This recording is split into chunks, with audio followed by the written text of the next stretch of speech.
think I forgot to mention that yesterday. Sounds like earmarks to me.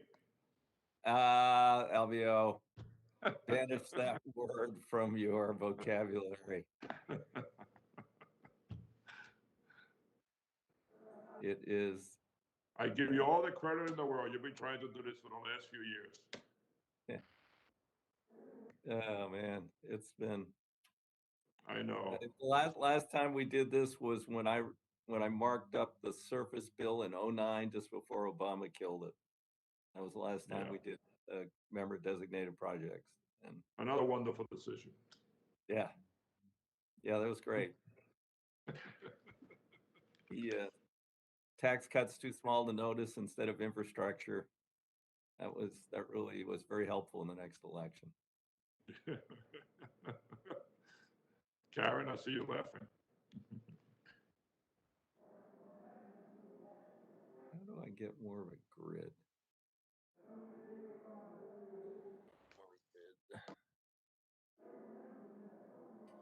Well, where's our chairman? Where's the hearing room?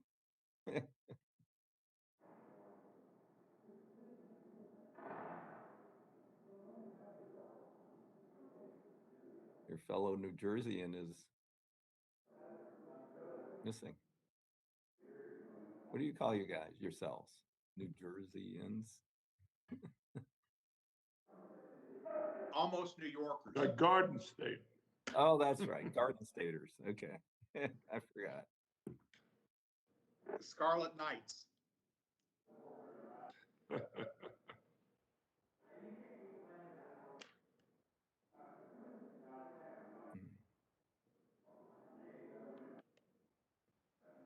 Well, what's going on? I see Auka's here. Hey, Auka, do you know where the chairman is?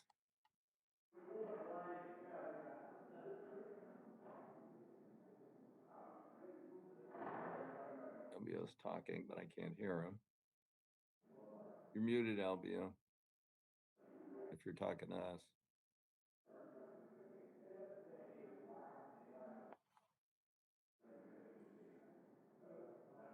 The one time I get here early, this is what happens.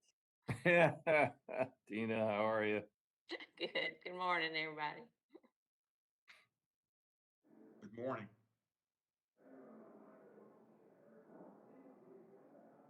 Well, okay.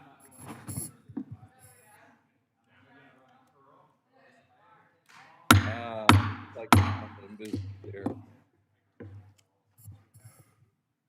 We'll come to order. Unanimous consent authorizing the chair to declare recess during the hearing.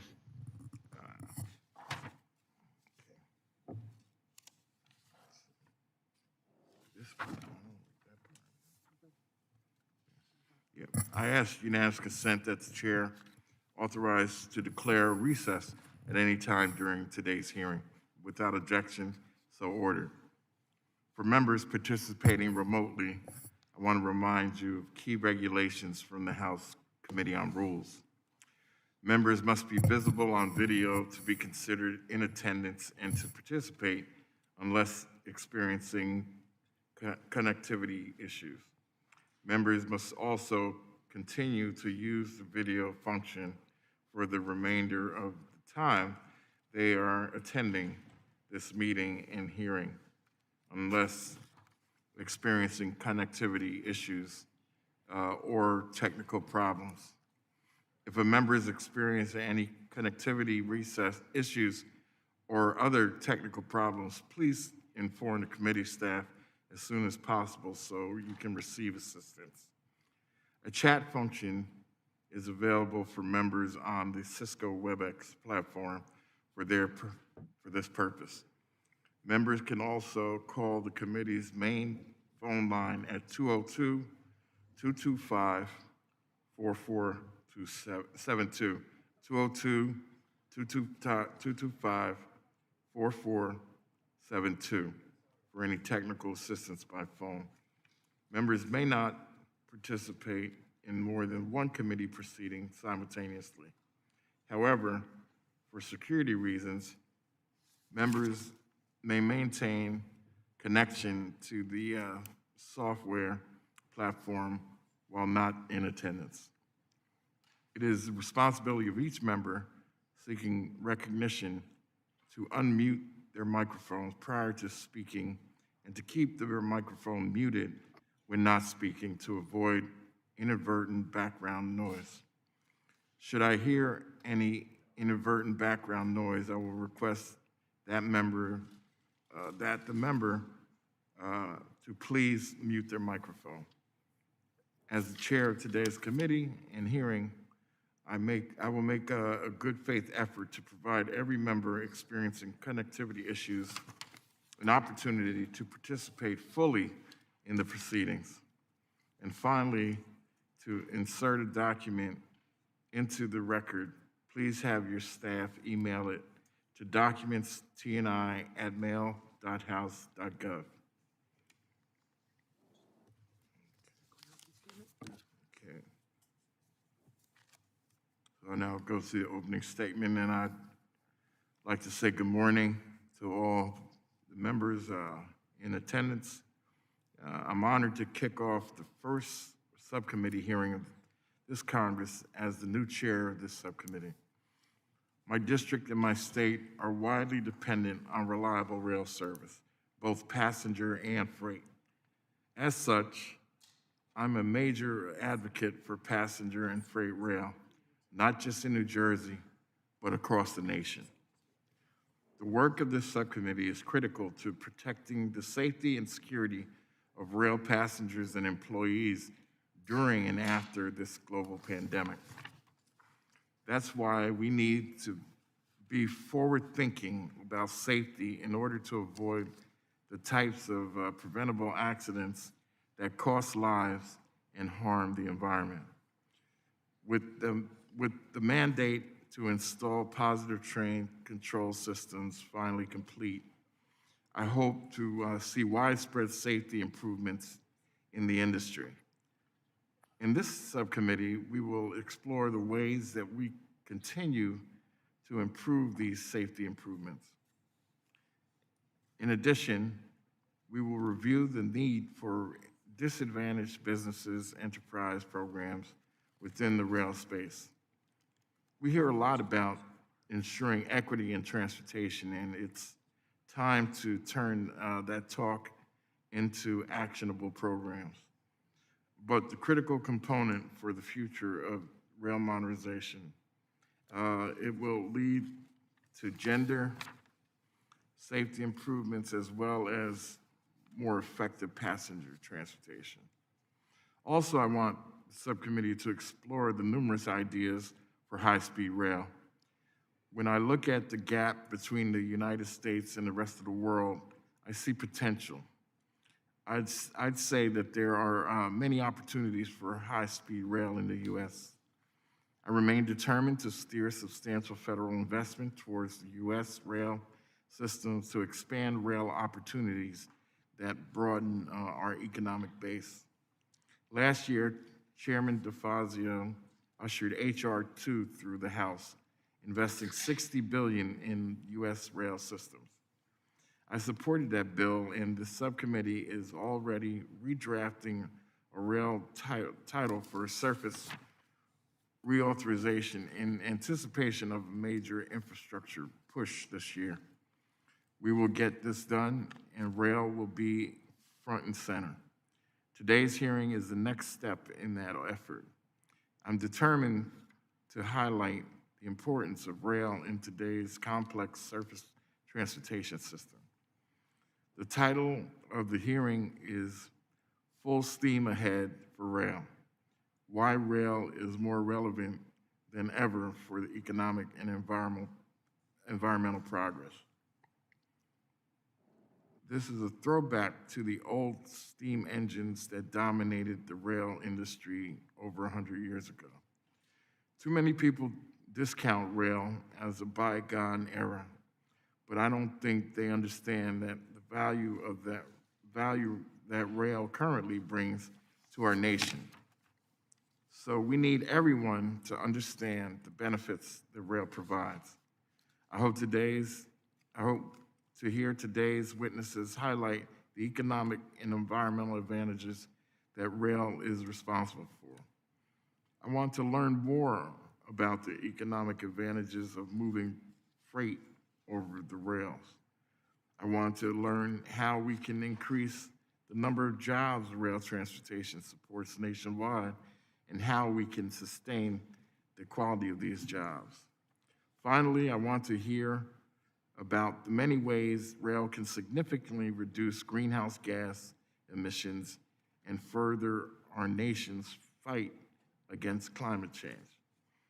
I hope the members of this subcommittee get a better appreciation for the importance of passenger rail and freight today.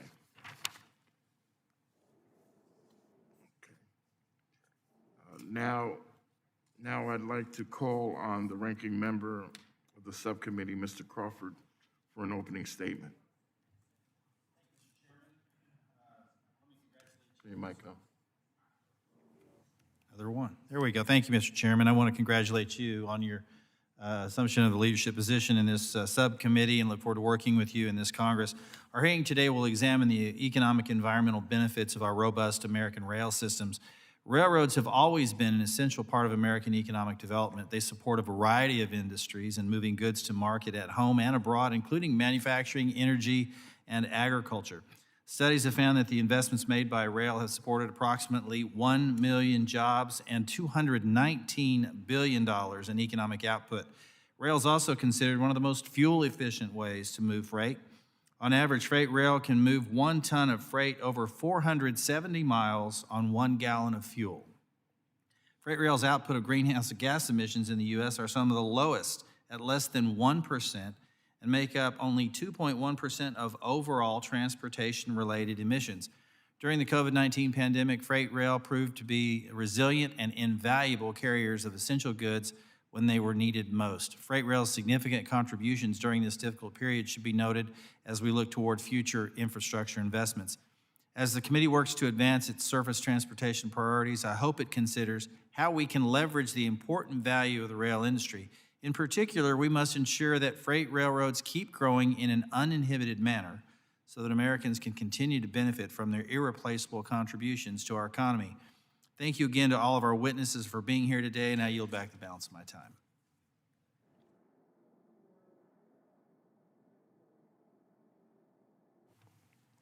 Thank you. Now we'll call on Chairman DeFazio, Chairman of the Overall Committee, for a statement. Thank you, Chairman Payne, and again, congratulations on your first hearing. This is timely and of tremendous importance. Examining how we can move people and freight more efficiently without congestion, and how we can also at the same time be dealing with climate change and fossil fuel reduction. We've already heard some statistics from the ranking member on the efficiency of rail. I did make the mistake once of saying to one of my constituents who owns a very large tug company about how rail is the most efficient way to move freight, and he corrected me that actually it is on the water. But water doesn't go everywhere that the freight and passenger rail network can go. This is a very, very exciting time for rail. I'm particularly looking forward to hearing from Virginia. They're doing something that we proposed in last year's Invest Act, and that is to look at a problem. Massive congestion, 95 coming into DC down through Virginia. And they looked at it and said, wow, it'll cost us about 10 or 15 billion dollars, to add lane miles, and we'll add lane miles and then more people will hop in their cars and we'll end up being congested again in 10 years. So he said, well, there might be another solution. And then they began to look at rail investments, particularly with a new bridge over the Potomac River, a big choke point. This is expensive, but it turns out that it's actually more cost beneficial and actually solves the problem as opposed to temporarily delaying the problem with congestion in this particular corridor.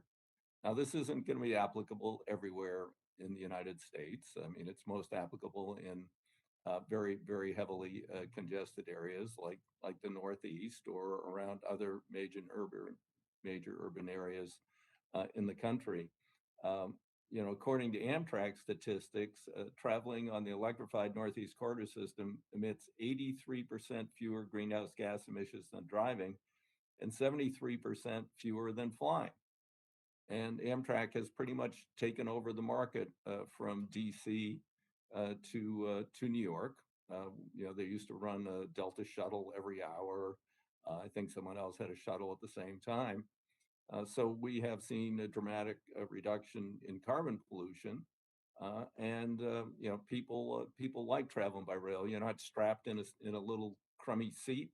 You don't have to deal with all the hassles of going to the airport and doing that.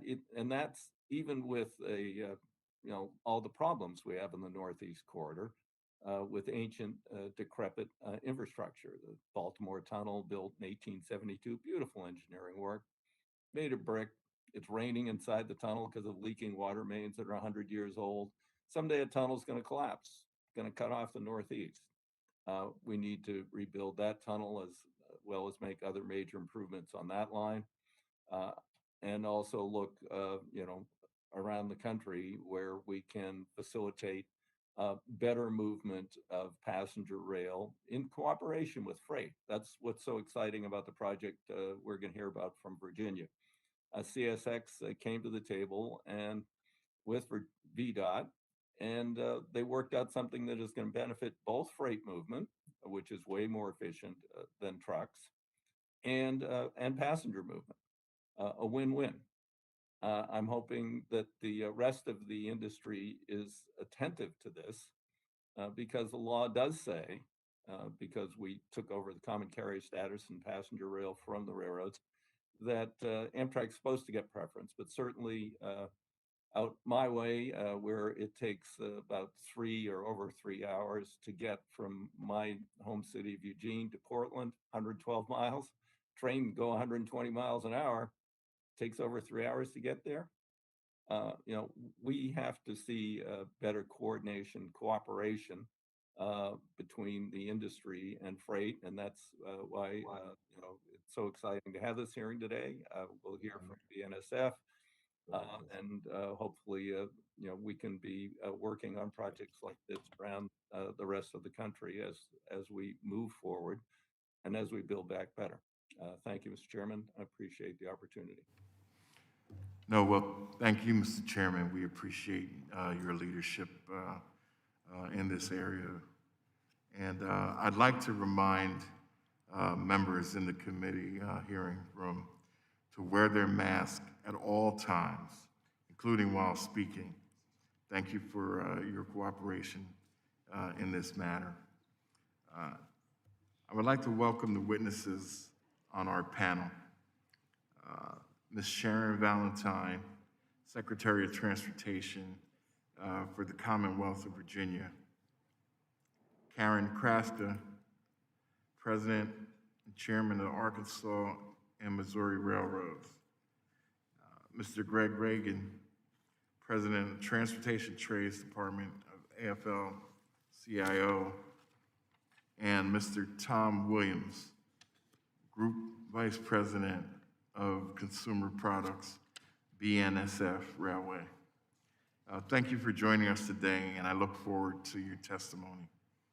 Without objection, our witnesses' full statements will be included in the record.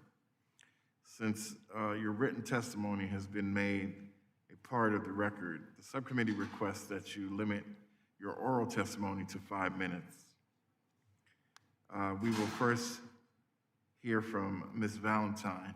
You may proceed. Thank you. Good morning, Chairman DeFazio. Thank you for those opening remarks from Virginia. Chairman Payne, Ranking Member Crawford, members of the Rail Subcommittee. Thank you for the opportunity to testify today on behalf of the Commonwealth of Virginia and our $3.7 billion Transforming Rail in Virginia initiative. Under this program, the Commonwealth will construct a bridge over the Potomac dedicated to passenger rail, acquire 386 miles of rail right-of-way and 223 miles of track, and invest more than $1 billion in infrastructure over the next decade. Our purpose? To expand and improve passenger, commuter, and freight rail, establish a pathway to separate passenger and freight operations, and create a vital link in our national rail network by connecting the Northeast and Southeast corridors. It was an honor to announce this innovative partnership with CSX, Amtrak, and the Virginia Rail Express, VRE, in December of 2019. Over these past 14 months, Virginia has worked diligently and deliberately to finalize all agreements to complete this multilateral initiative. Why is Virginia investing in rail? So the Northern Administration has prioritized projects that will move as many people and goods as possible across all modes of transportation in an equitable and environmentally sustainable manner. It is a multimodal approach to creating an economy that works for all people. One of the worst rail bottlenecks mentioned by Chairman DeFazio along the East Coast is at the Potomac River between Virginia and DC, and it's called the Long Bridge, which is owned by CSX. The bridge carries all passenger, commuter, and freight rail, nearly 80 trains a day, and is at 98% capacity during peak periods. Due to these constraints, Virginia has been unable to expand passenger rail service, even though demand prior to the pandemic was reaching record highs. At the same time, Virginia has been engaged in corridor planning studies, one of which was the I-95 corridor, which, as you all know, is heavily congested. Even today, as we emerge from this pandemic, traffic has returned to 90% of pre-pandemic levels. Through the study, we learned that adding just one lane in each direction for 50 miles would cost $12.5 billion. While the cost was staggering, the most sobering part of the analysis was that by the time the construction was complete in 10 years, the corridor would be just as congested as it is today. That finding is what led Virginia to rail, a mode that could provide the capacity at a third of the cost.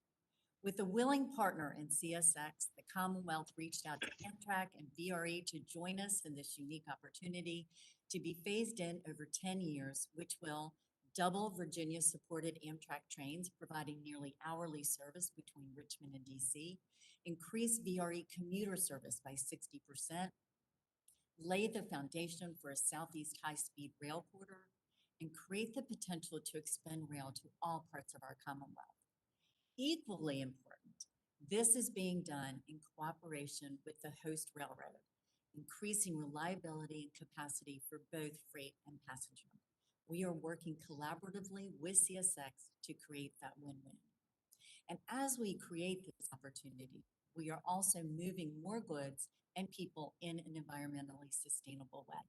According to APTA, rail travel emits up to 83% fewer greenhouse gases than driving and up to 73% fewer than flying. In addition, a study by George Mason University estimates the construction of a new Long Bridge will generate more than $6 billion in additional economic impact in Northern Virginia and the greater Washington region each year. Benefits can also be measured by increased access to jobs and improving the quality of life. The new service plan includes late night and weekend service because many essential jobs are not 9 to 5 Monday through Friday. That is why we work to add trains leaving Washington in the late evening and on weekends, matching train schedules to the reality of our economy. A commitment of state and regional funds, $200 million in VRE funding, and $944 million in Amtrak funding, the Commonwealth has been able to produce a $3.7 billion financial plan. With additional funds, we could fully build out the Washington to Richmond corridor, upgrade an east-west freight route, and develop the S-line that will cut travel between Raleigh and Richmond by 90 minutes. Please If you wrap, continue please to wrap up. deliberate, I will. I ask you to consider a capital program. In closing, I will just say that I really thank you for this opportunity and I welcome your questions. Thank you very much. Next, we will hear from Ms. Kraska. You have 5 minutes. Thank you. I am Karen Kraska, President and Chairman of the Arkansas and Missouri Railroad, speaking on behalf of the nation's 600 Class II and III railroads. These railroads operate in 49 states over nearly 50,000 miles of track, or approximately 1/3 of the nation's railroad network. In 36 states, short lines operate at least 1/4 of the state's rail network. New Jersey is one of the 10 states where short lines operate more than 70% of the state's rail network. My home state of Arkansas has 23 short line railroads. 28 of the 33 members of this subcommittee have a short line in their district. Short lines are most often associated with small town and rural America, but they also serve large urban areas in many of the nation's busiest ports, including Miami, Los Angeles, Long Beach, Hampton Roads, New York, and New Jersey. Short lines operate freight traffic over 2 of the busiest commuter rail corridors in the country. The lexicon of railroading permeates American vocabulary. While many of those phrases carry a negative connotation, he was railroaded, the project was a train wreck, the talks were derailed. I much prefer your committee's selection from that lexicon, full steam ahead for rail.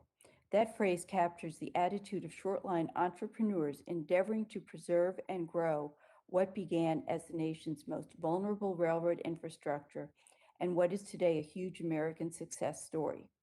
For those of you new to this story, let me give you 4 defining characteristics of today's short lines. Most short lines operate track that was headed for abandonment. As money-losing lines, they received little capital investment by their previous Class I owners. To be successful, short lines invest up to 33% of their annual revenues in maintaining and rehabilitating their infrastructure. As confirmation, you only need to talk to Chairman DeFazio, who for years made it his personal mission to put together the millions of federal, state, and local dollars needed to save the Coos Bay line. For large areas of the country, short line railroad service is the only connection to the national railroad network. While my Arkansas frozen poultry shippers cannot complete the journey to West Coast ports for export without Class I service, they cannot start that journey without short line service. Flexible local service is a key driver of our success. We deal face-to-face with our customers and can respond quickly to their needs.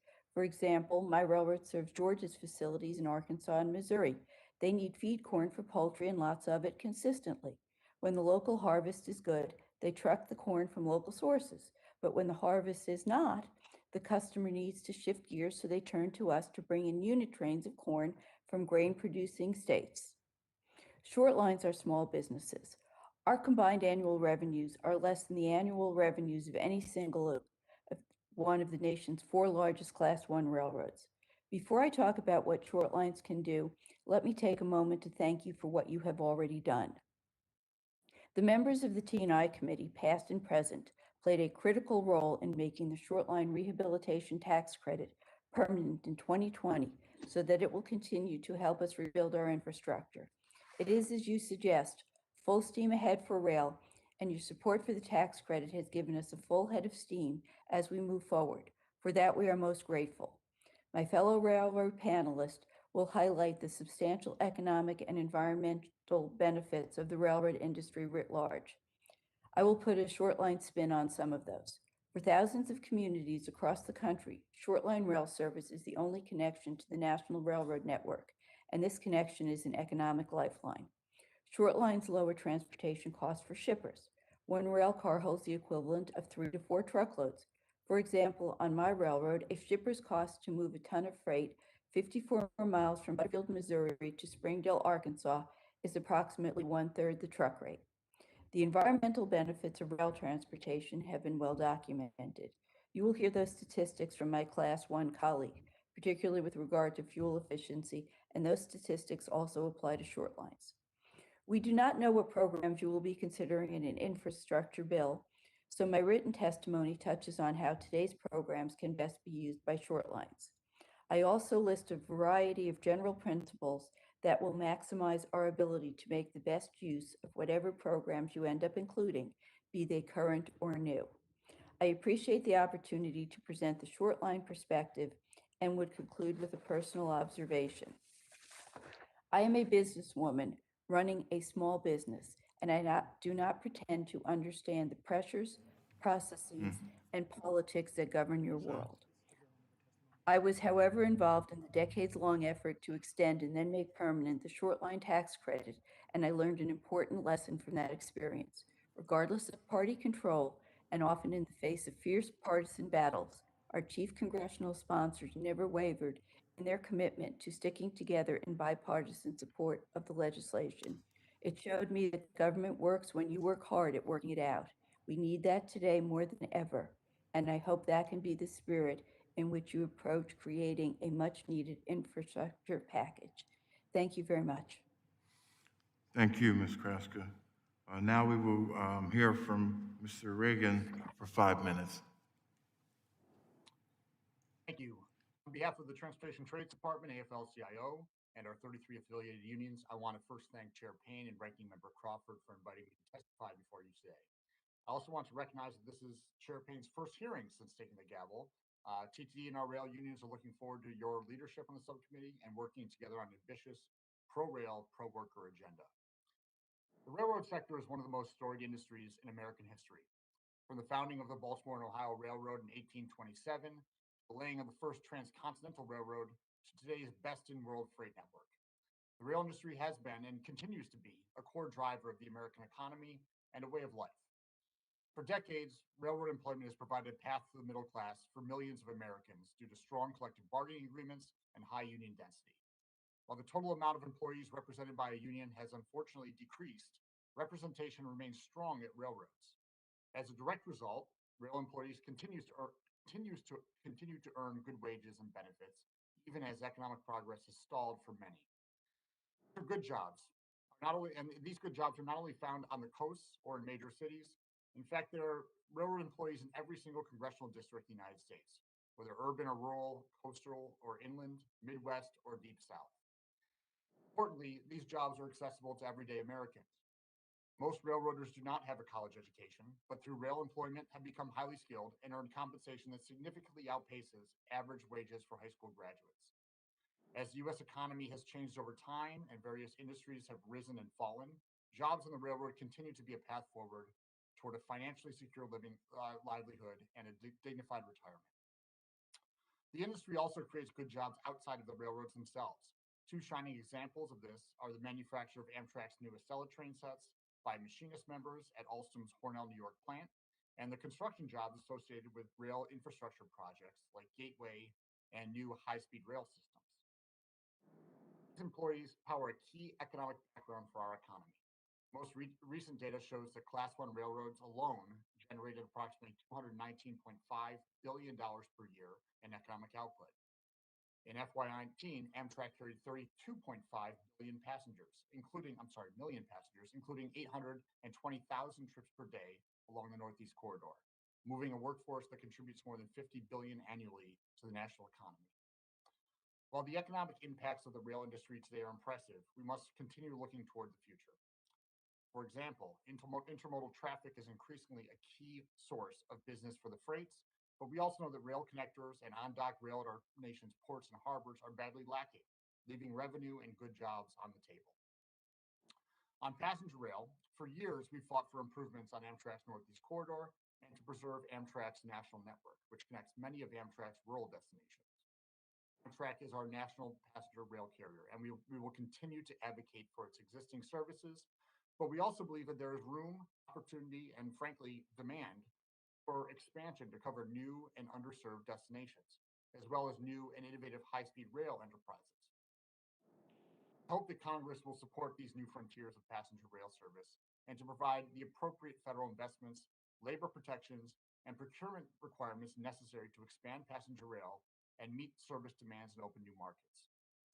In relation to both freight and passenger rail, my fellow panelists have discussed the environmental benefits of the railroad industry. To maximize these benefits, Congress, rail employers, and manufacturers must act to leverage the developments and procurement of new green technologies to create good jobs. They must work in partnership with rail employees when building and deploying these technologies to best promote safety, reliability, and interoperability. While there is a bright future for rail and its workforce, we must maintain the promise of the industry as a meaningful sector of good jobs capable of elevating employees to the middle class. However, today we sit at a critical juncture for the future of railroads. As noted in my written testimony, employment in Class 1 railroads has fallen precipitously and rapidly. Recent reporting shows that employment in Class 1s has hit its lowest levels in at least 10 years. And in just the last few years, these railroads have cut approximately 25% of their entire workforce. These rapid changes in the industry are not due to sudden obsolescence or deep declines in revenue, but rather they're due to maximizing profit margins. However, operating on such thin headcounts has and will continue to have negative impacts on safety, the railroad's ability to serve its customers, and the existence of good jobs and long-term health and viability of the sector. Freight, passenger, and commuter railroads represent an integral component of our economy and our efforts toward a greener future. It is our hope that today's testimony shine a greater light on the importance of this industry, and we look forward to working with you to secure that position for decades to come. Thank you for the opportunity to testify today. Thank you, Mr. Reagan. Now we will move on to Mr. Williams for 5 minutes. Thank you, and good morning, Chairman DeFazio, Chairman Payne, Ranking Member Crawford, and members of the subcommittee. Thank you for inviting me today to discuss BNSF's perspective on the economic and environmental advantages of freight rail. I currently serve as Group Vice President for the Consumer Products Business Group at BNSF. Consumer Products is BNSF's largest business unit, consisting of domestic and international intermodal freight. And including our automotive business, it represents more than 50% of the freight volume moving on our railroad. BNSF transports on average about 15% of all intercity ton miles of freight that move in the United States, and does so safely. We've made significant safety progress in partnership with our employees, and also by continually exploring and investing in innovative technologies that help make the railroad safer, more efficient, and more sustainable. Despite the pandemic, our railroad handled more than 9.5 million carloads, trailers, and containers of freight last year. BNSF reinvests significant capital into our network each year to safely and efficiently handle these traffic volumes and to position our railroad for growth opportunities into the future. Since 2000, BNSF has invested more than $70 billion back into the railroad. Rail has historically and will continue to play a critical role in serving the nation's freight transportation needs. According to the Association of American Railroads, rail accounts for more than 40% of long-distance freight volumes. There are significant economic and environmental advantages to moving all kinds of freight by rail, but this morning I'd like to focus in particular on the value proposition of rail intermodal. There's a good reason for the continued strong growth of intermodal across U.S. supply chains. It's the most cost-effective and environmentally efficient mode of transporting freight. Intermodal combines the strengths of different transportation modes to yield an efficient total movement of the goods that Americans use and rely on every day. Rail's role in intermodal is critical. For perspective, one BNSF intermodal train can carry up to several hundred containers and trailers of freight, removing that same number of trucks from our nation's highways. The resulting safety, economic, and environmental benefits are compelling. Utilizing rail is now widely recognized by our customers as an effective strategy to achieve significant carbon emission savings in their supply chains. BNSF has even developed a tool to aid our customers in quantifying the environmental benefits of rail by estimating the carbon footprint and savings when shipping on our railroad. Over the past decade, BNSF has helped our customers and the nation avoid more than 80 million metric tons of CO2 emissions. EPA data shows that freight rail accounts for just 2% of transportation-related greenhouse gas emissions. So just the fact that rail exists in its current form creates opportunities to reduce emissions in supply chains. But beyond just relying on this inherent benefit, BNSF continues to work to increase the efficiency of our network, to maximize our competitiveness in the global marketplace while minimizing our impact on the environment. This includes utilizing the latest fuel optimizing technologies and improving locomotive efficiency, with BNSF having the largest number of the newest and cleanest burning locomotives in North America. We're also actively pursuing other means to reduce our carbon emissions and utilize more sustainable technology in our operations. For example, we're currently partnering and testing a battery electric locomotive, an initiative which builds on other BNSF investments in and commitment to sustainable technologies that were outlined in my written statement. These include the use of battery electric hostler trucks, the deployment of zero emission electric wide-span cranes at our intermodal facilities, and the broad rollout of intermodal automated gate systems, just to name a few. In closing, freight railroads are poised to play an increasingly important role in meeting the growing demand for goods movement in the U.S.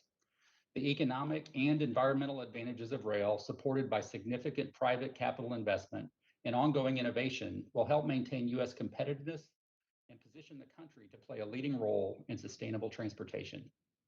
And finally, as I highlighted in my written testimony, smart public policy decisions can help all of these goals. Thank you for this opportunity to address the committee, and I look forward to any questions. Thank you, Mr. Williams. I will now move on to member questions.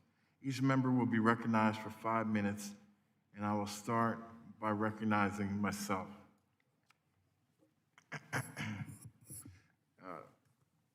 Secretary Valentine, in your testimony, you highlight the Long Bridge built in 1904 as one of the worst rail bottlenecks along the East Coast. The bridge carries all passengers, commuter, and freight rail along the corridor, moving nearly 80 trains a day with a capacity of 98% during peak hours. In response, your state is building a new 2-track Long Bridge for $1.9 billion to serve passenger rail leaving the current bridge for freight. Removing this bottleneck along the corridor will improve passenger rail capacity and on-time performance from Maine to Florida. Another bottleneck along the East Coast is the Hudson River Tunnel tubes. Like the Long Bridge, it only has 2 tracks built in 1910 and moves up to 24 trains an hour, over 400 trains a day. Building a new Hudson tunnel is one piece of the most critical infrastructure projects in the country. It's called the Gateway Program. If one of the Hudson Tunnel tubes fails, what is the impact to passenger rail in Virginia, almost 400 miles away? Well, thank you, Mr. Chairman. Thank you for the question. I will say that, you know, many of these projects are all looking at the choke points along what is really a system. No rail system, very few, end at a state or jurisdictional boundary. So the improvements that we're able to make here in across the Potomac, here in Virginia, we open that capacity to expand existing rail. It allows us to expand to additional rail to places that are underserved. We are making a dedicated passenger rail connection between the Northeast and the Southeast corridor.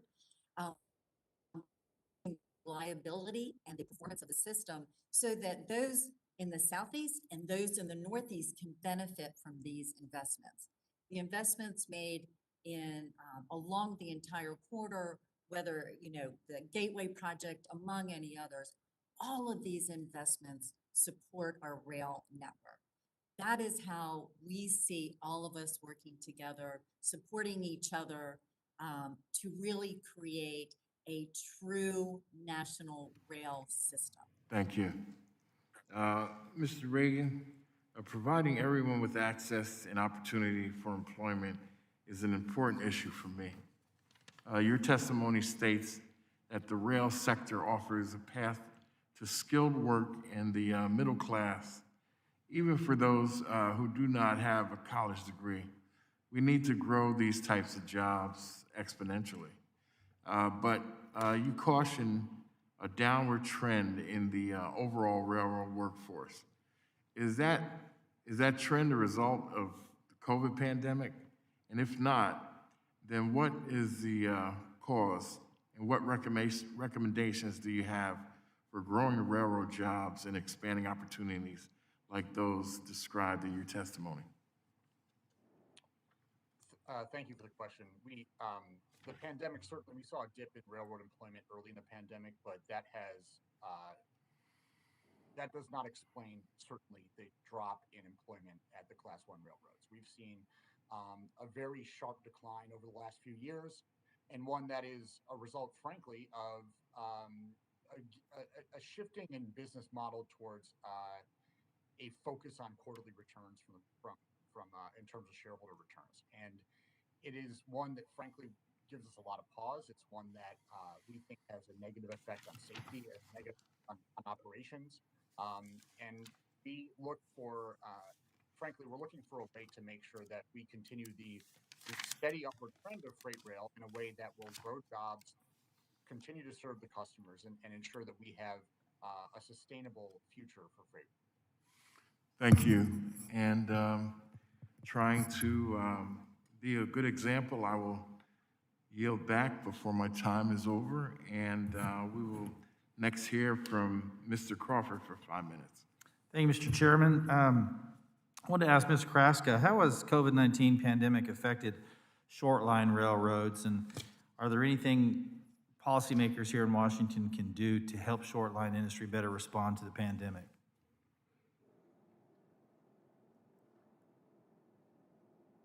Thank you for the question. The COVID experience has impacted the various short lines in many different ways. I have been affected differently than other local railroads. So there's no strict one answer fits all, as is typically the case. Initially, we experienced a significant drop in freight. We had guaranteed our workers 40 hours, so we provided that to them. We reassigned them to do other jobs, and we wanted to keep our payroll the same. And basically, we have seen a fair amount of recovery, although some railroads have not. In terms of what can be done, training, providing jobs, it is difficult to hire right now for me, and I'm looking for more people. So guidelines as to how to handle COVID, training programs for the workers would all be very helpful. Thank you. Okay, thank you. I may get back to you with another question, but right now I want to ask Mr. Williams. You mentioned in your comments the need to innovate. Can you talk about that a little bit, flesh that out a little bit more? What can Congress do to address your need, your desire for the rail industry to innovate? Well, I think about innovation supporting 3 specific objectives that ultimately help us being more competitive with our customers. The first always is safety. So any innovation that would help us more safely operate our network and protect the safety of our employees. And the second is efficiency, and then finally environmental sustainability. And we're in a very competitive marketplace, and so innovating in ways that help us be more efficient so that we can grow, which is going to be good for our employees in the long run, but it's also going to be good for the employment of the supply chains that rely so heavily on freight rail and their employment bases, and ultimately the competitiveness of the U.S. and the global economy. So we want to be innovative, and in terms of help, making sure that we've got a level playing field with other competitive transportation modes so that we're able to advance both process and technology on the same level that our competitors are doing in their space. Thank you, I appreciate it. Let me go back to Ms. Kraska. It's my understanding that short line railroads make considerable investments in rehabilitating and maintaining their own infrastructure. How does this investment translate to jobs and local economies? And you mentioned that you are actually looking for more employees, and can you kind of talk about that a little bit and the rehabilitation and maintenance of your own infrastructure and how that would impact that? I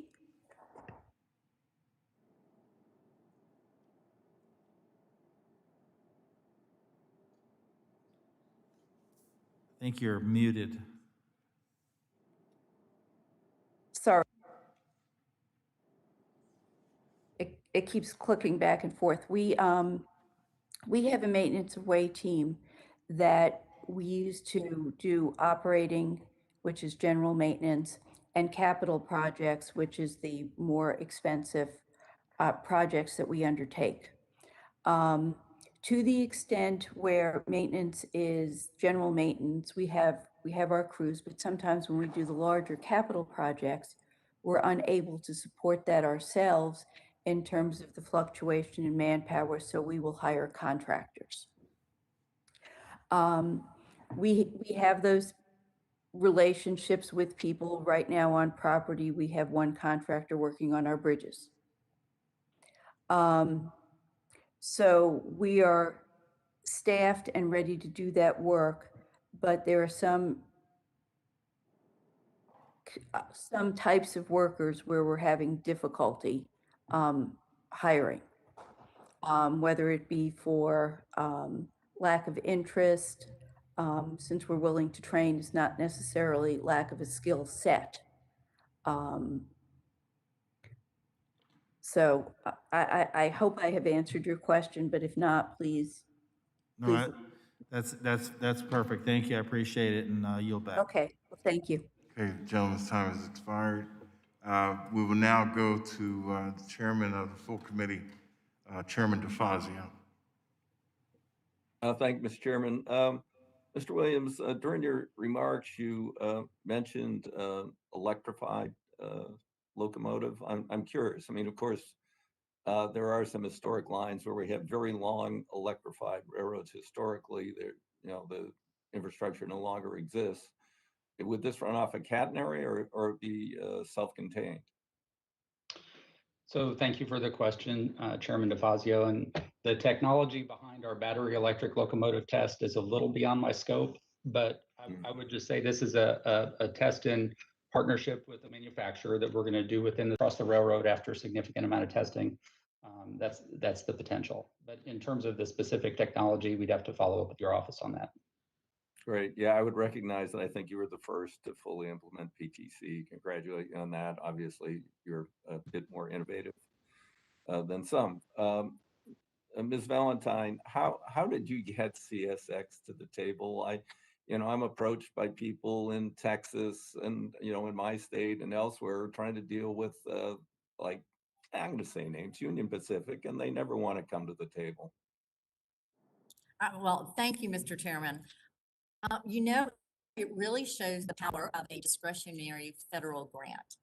Back in 2016, it was the beginning of the infra grant program, and the Commonwealth had applied for funding. We did receive some funding, about $165 million. $45 million of it was for rail. And it was really through that discretionary grant that we received that we were in discussions with CSX and Amtrak. And those funds actually have morphed into what is now our $3.7 billion initiative. So those discussions have been going on for a while, seriously for these past 2 years, working with the railroad. How could we make rail more efficient for both of us? And that's how it was launched. So just a little bit of federal investment. Yes. Well, yeah, the power of bringing us together. Okay. All right. Well, we're going to see if we can replicate that model. Mr. Regan, would you want to comment on PSR a little bit? Sure. This is a rising trend within the industry. It's one that we see a lot of negative impacts from the employment perspective. We also have concerns about safety, about encouraging cutting corners when it comes to maximizing profits. And it is something that's become widespread among the Class 1 railroads, and something that is frankly disconcerting for us, and one that we think there needs to be some oversight from the federal government to make sure that we are that whatever business model is being implemented is done so in a way that continues to manage both the common carrier obligations of the freight railroads, as well as making sure that we're continuing to operate in a safe manner. And that is at our core, making sure that our members are operating these railroads in a safe way, both for their own safety and for the communities they operate through. Yeah, it kind of reminds me of the Frank Lorenzo days when he destroyed Eastern Airlines. And it's, I have concerns. We certainly had a lot of customer complaints on the first experiment with CSX. I think we're still getting some, but it's gotten better. But I am concerned, particularly when we have some railroads running trains as long as 3 miles, and they want to go to a single crew for a 3-mile long train. I asked the former head of the FRA, under Trump, like, well, if the train broke down in Albany, Oregon, and it's blocking every crossing through the city, means no police, no fire, no ambulance. How long is it going to take the engineer to walk 3 miles from the front of the train to, say, the second car from the rear, which is having a brake problem? And he said, well, I don't know, hour. There's some real concerns here that we have to pursue. So thank you, Mr. Chairman. No further questions. Thank you, gentleman. Yields back. Now we'll hear from Mr. Davis. Hey, Mr. Chairman. First off, I want to congratulate you on your chairmanship. I told your predecessor, Chairman Lipinski, that I wouldn't miss him, but I would miss him. But since you're chair, I don't miss him anymore. And I hope somebody reminds him of that too, because I will if you don't. But I also want to recognize your efforts in colorectal cancer awareness month, this month, of what you've done to really affect the fight against that disease that killed your father and affects my wife and my family today. So I appreciate your leadership, your friendship, and your partnership in that arena, and I'm looking forward to working with you on the subcommittee and also Ranking Member Crawford. So thank you. Thank you, gentlemen. Well, thank you, sir. And I have to go to another committee hearing, so I'm just going to talk real quick about my One Federal Decision Act.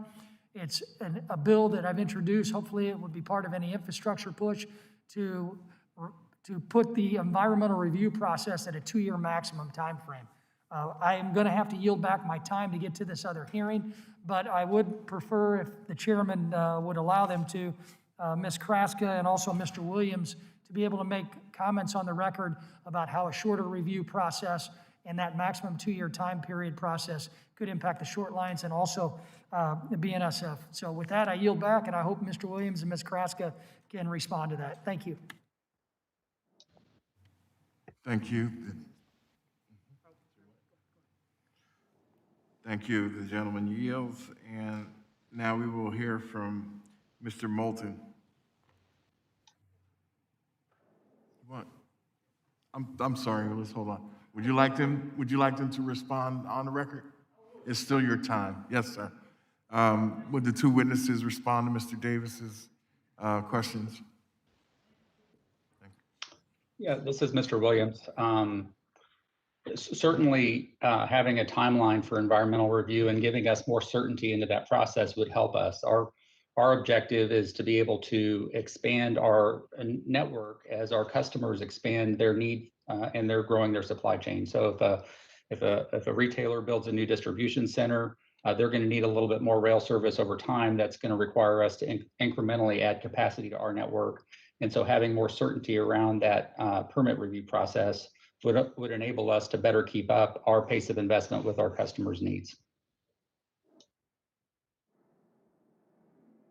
This is Karen Kraska. I agree with everything that has just been stated.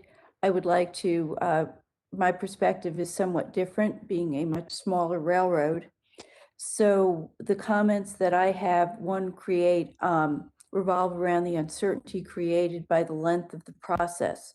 I don't necessarily know at what point in time a project will start and if in fact the expected duration will be what I anticipate or not.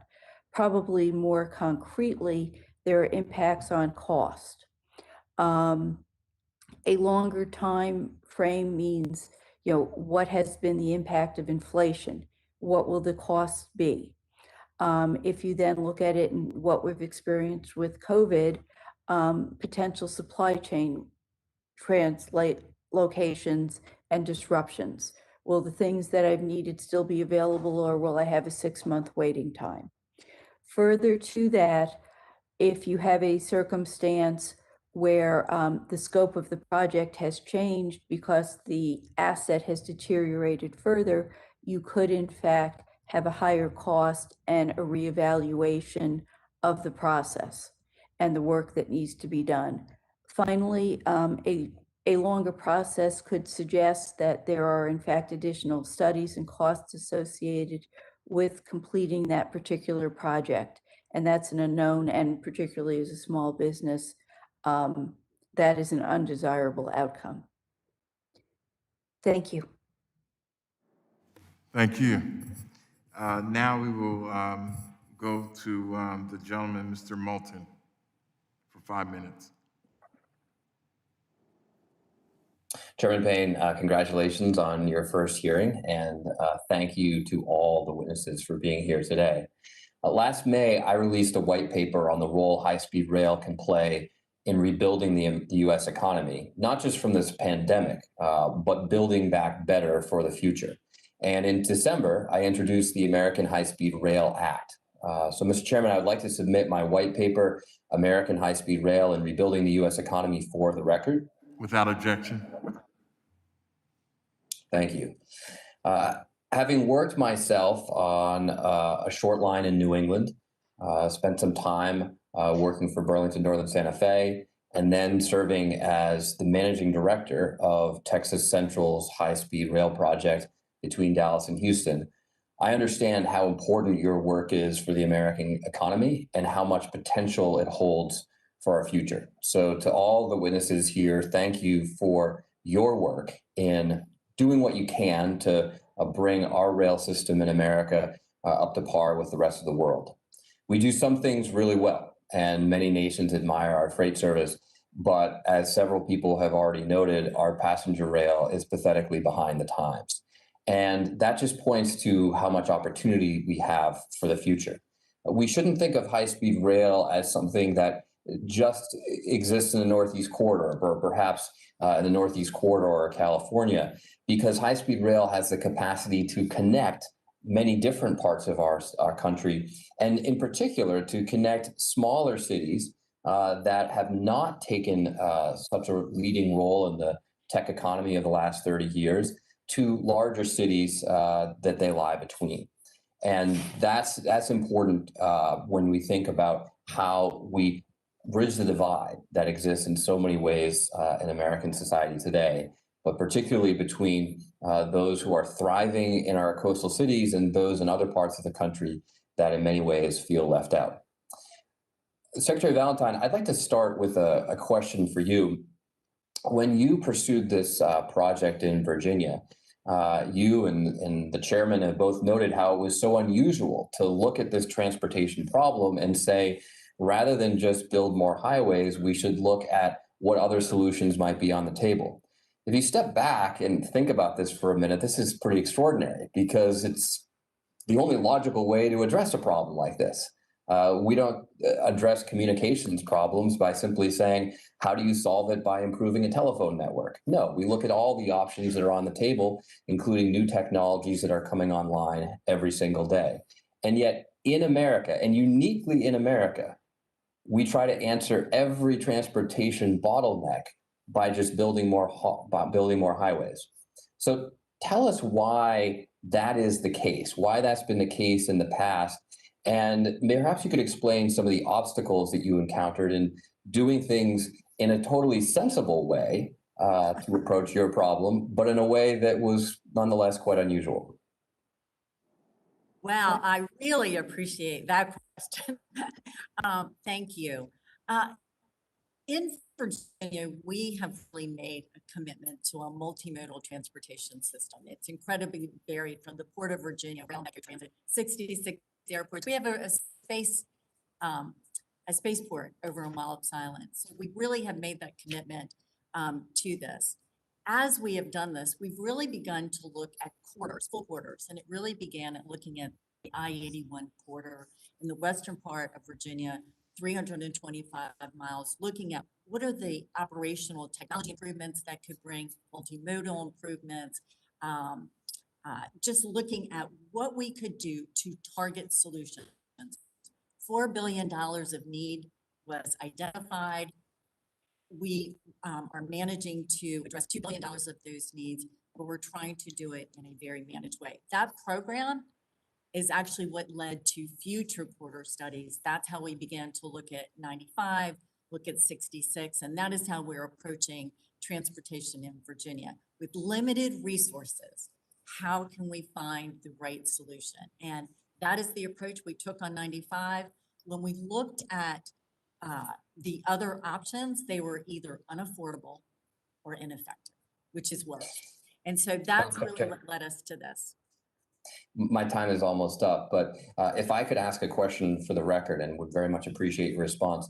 What are some of the obstacles to doing this that you've encountered? Why is it that this is so unusual? It's such a unusual approach when really, if you think about it, it's just a sensible approach we should all take. How best to solve a problem, not how do you solve a problem or how do you fit a particular solution, i.e. adding lanes to highways, to whatever transportation problem that we have. So thank you, Mr. Chairman. I yield back. Thank you. The gentleman yields back. We'll now hear from the gentleman, Mr. Weber, for 5 minutes.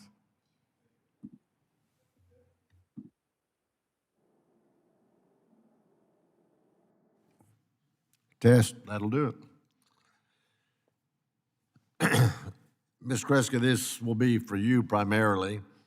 On the short line railroads, do you have the figures of the percentage of employees to those SLRs as to be compared with the regular complete lines? And I will tell you why. Hold on one second. What I'm getting at is with the pandemic hitting, what is it determinable what percentage of employees were put on hold, lost their jobs, if you will, with the SLRs versus the major railroads?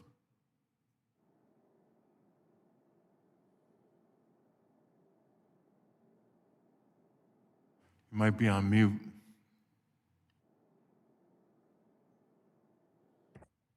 Yes, I was on mute. Apologies. I will need to get back to you with that specific bit of information, but what I can tell you is that, at least information on the SLRs, no employees have lost their jobs as a result of COVID with me, though. So I can see if I can find some industry figures, but I'll have to get back to you. Okay, that'd be great if you get back to the office. And then, do you have a gauge of how much, without not everybody has a railroad that goes right to their back door, obviously, thus the need for SLRs. But do you have any idea of how much, was there a time when SLRs were not available for the major railroads and there was a freight holdup? Any facts or figures on that? Again, I'll have to get back to you on that. Okay, I'm just trying to gauge how much the pandemic has done. You guys do a great job, and of course, I have 5 ports in my district, more than any other member of Congress. Some have 4, but we have 5 there on the Gulf Coast of Texas. A little bit of and I'm the air conditioning contractor by trade, 35 years on my company, so a little bit of a technical question. Do you know if any of the locomotives or any of the train systems or office systems, has any of the HVAC, the air systems, been redesigned because of the pandemic? Are you talking specifically about me and my structures, or are you talking about on equipment? It would be you and your structures, and I would assume maybe the locomotives as well, or the trains themselves. Of course, I realize y'all have basically locomotives into that part. But in your offices, have there been any technical changes in the air distribution systems? Do you know? We have in fact done that in terms of what upgrades the HVAC vendors provided to us in terms of filters, and I guess there's some various technologies that we availed ourselves of to do that in terms of, we have some, business cars, the like, and the office buildings. The locomotives per se, I'm not aware that we had done anything in particular, but again, we can get back to you on that. Well, thank you. There is a system that eliminates microbes and and bacteria and all that kind of stuff that people can buy for their homes and office buildings. I just didn't know if that had increased y'all's operating cost, if you would look into that. And then again, any idea, would you say that your revenue had dropped, I don't know, 10%, 20%, 5%? Your job availability of moving product, slowdown, reduction, any idea on that percentage? We're a privately held company, so those figures are not disclosed and generally not available to anyone but shareholders. Having said that, at the outset, our revenue dropped precipitously. By the end of the year, we had seen a rebound, and we were basically what I would consider flat with the prior year, but the prior year also had some downflows as a function of the fact that we had flooding. So I consider my operation an aberration in that we did fairly well considering everything that had happened in the industry. And there were other short lines that were hurt very, very dramatically and much more significantly, 50% plus. Wow.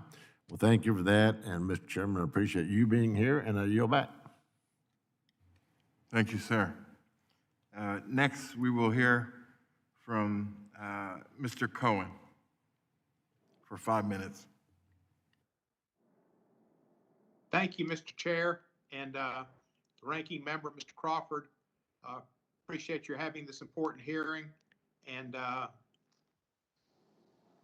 like to talk about regional passenger rail vision program. It's important for passenger rail, which I've enjoyed from early in my life to now. I'm a big fan of Amtrak and passenger rail. And so one way to get that going is through regional rail commissions. There's a Southern Rail Commission that covers Alabama, Mississippi, and Louisiana.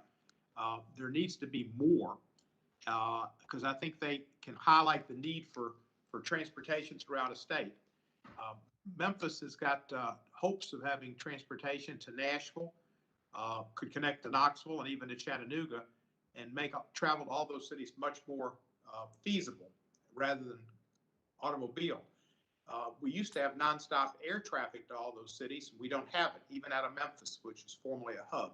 So it's not an easy flight, and rail would be so much easier. We've also got interest in going to Little Rock. We've had looked into that in the past. Memphis is one of only 2 cities in Tennessee, Nashville the other, that has passenger rail service. There should be more, and we need a second train going up to Chicago. And we consider that Cairo stop one that could come down here. So we're looking at regional rail and the Southern Rail Commission kind of as a guide for us. Ms. Valentine, what are the limitations that are being to organize and implement and invest and expand interstate passenger rail service to connect communities across the country? Are there limitations that you've experienced? I am familiar with a bill that you have that certainly you recognize many of the limitations, one being that passenger rail has been undercapitalized for years. And so how do we make those kinds of investments? In the Commonwealth of Virginia, we do have dedicated funding for rail, but it is still a small percentage, and we're working on building it up. 2, that planning for rail often extends beyond the term of an administration, either at the federal government and at the state level as well. So making those longer term commitments is really important. And then the collaboration it takes, because a rail system often crosses jurisdictions. The Commonwealth sees the part that we're playing right now in constructing a bridge dedicated solely to passenger rail, is opening the capacity, unlocking the gridlock there so that rail can be expanded. It's going to create redundancy. The closest rail connection is 70 miles away. I always say as the crow flies, because it would take longer to drive over to Harpers Ferry, West Virginia, but we're creating redundancy. We're opening up the northeast and southeast quarter, and we're creating a path to separate passenger and freight rail for the southeast quarter. We're a member of the Southeast High-Speed Quarter Coalition. We believe that this is a critical start to this, and we're building on many of the recommendations that have come out of that. So that kind of collaboration, I believe, is fundamental for us to building out. What you have articulated are the needs for increased connectivity. Thank you so much, and good luck with your projects. Mr. Williams, you talked about intermodal corridors or intermodal facilities, and BNSF has probably one of the largest ones here in Memphis. Is there a need for improvements along Lamar Avenue or coming into Lamar to make BNSF even more successful with its intermodal corridor? Yeah, and that facility there in Memphis was actually where we deployed, and you probably know this, I think among our first electric wide-span cranes. So the ingress and egress to intermodal facilities is very important. I'm not familiar with a specific issue on Lamar Avenue, but would be happy to follow up with your office because truly intermodal is a part of an integrated supply chain. And so it's not just the rail operations that are important, but also the last mile delivery and the trucks that are getting into and out of facilities very efficiently. That's also very important. So if we did, in the past, there have been concerns that we needed some widening of Lamar to make the trucks coming in from Mississippi facilitate their entry into the facility. That would be helpful for BNSF, and would you all participate in any kind of a program as a public-private partnership? Well, because of the broader community benefit, I would see that as a potential for public-private partnership. But again, I'd want to get into the specifics and get a better understanding on exactly what the ingress and egress issues are there on Lamar Avenue. Thank you. The gentleman's time has expired. And with that, I yield back the balance of my time. Will do, Congressman Cohen. Thank you. Thank you, sir. Next, we will hear from Mr. Stauber for 5 minutes. Thank you, Chairman Payne, and congratulations on your new position, and to Ranking Member Crawford for holding this hearing. You know, we talk about the importance of railroads and shipping our goods across this great nation, from our agricultural products to our finished goods to coal to LNG and taconite in my state of Minnesota, northern Minnesota. Taconite is shipped by rail to the docks in Duluth, which is the port of Duluth is the most inland port in our nation, and those taconite pellets are shipped to make United States steel products. You know, I want to thank the rail industry for keeping these products and the goods moving across our nation during this pandemic. And, you know, people wouldn't have the food the industry has provided across this nation, and really the farmers wouldn't necessarily have had the markets for their commodities. So I have a few questions for Ms. Kraska. What are the biggest obstacles that you could see coming out of this committee that could impact your business and make it harder to operate?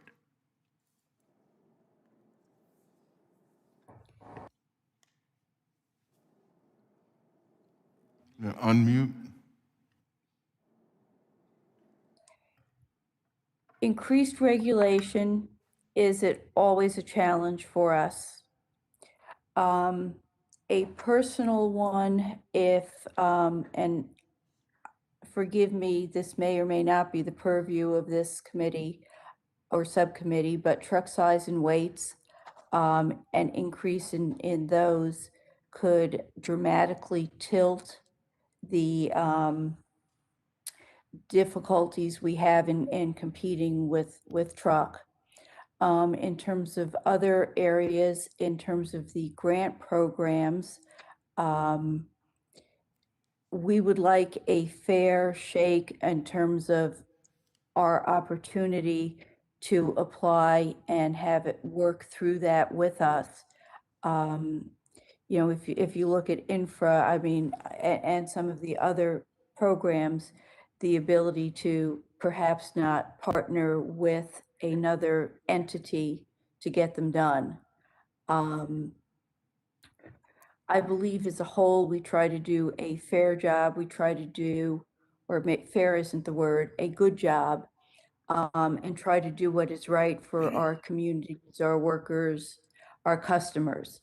So things that impact that will make it harder for us. Thank you. And one last question to Ms. Carrasco again. You know, when thinking about liquid natural gas, what are some of the legislative obstacles that you see arising? And how can we ensure that they do not impede the transport of affordable, clean energy? That is not something that I am very familiar with. I would think, though, as a whole, given that the industry handles a lot of sensitive, dangerous materials, that the requirements can be put in place so that they can be handled appropriately. And I think that can be done. All right, thank you and thank you to all our witnesses for their testimony. It's greatly appreciated. And I will yield back, Mr. Chair. I'd like to thank the gentleman for yielding back. And we will now hear from the gentleman from New Jersey, Mr. Series.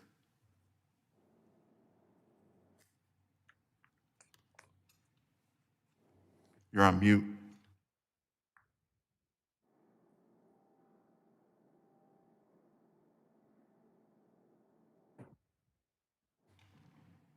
I believe you're on mute, Mr. Series.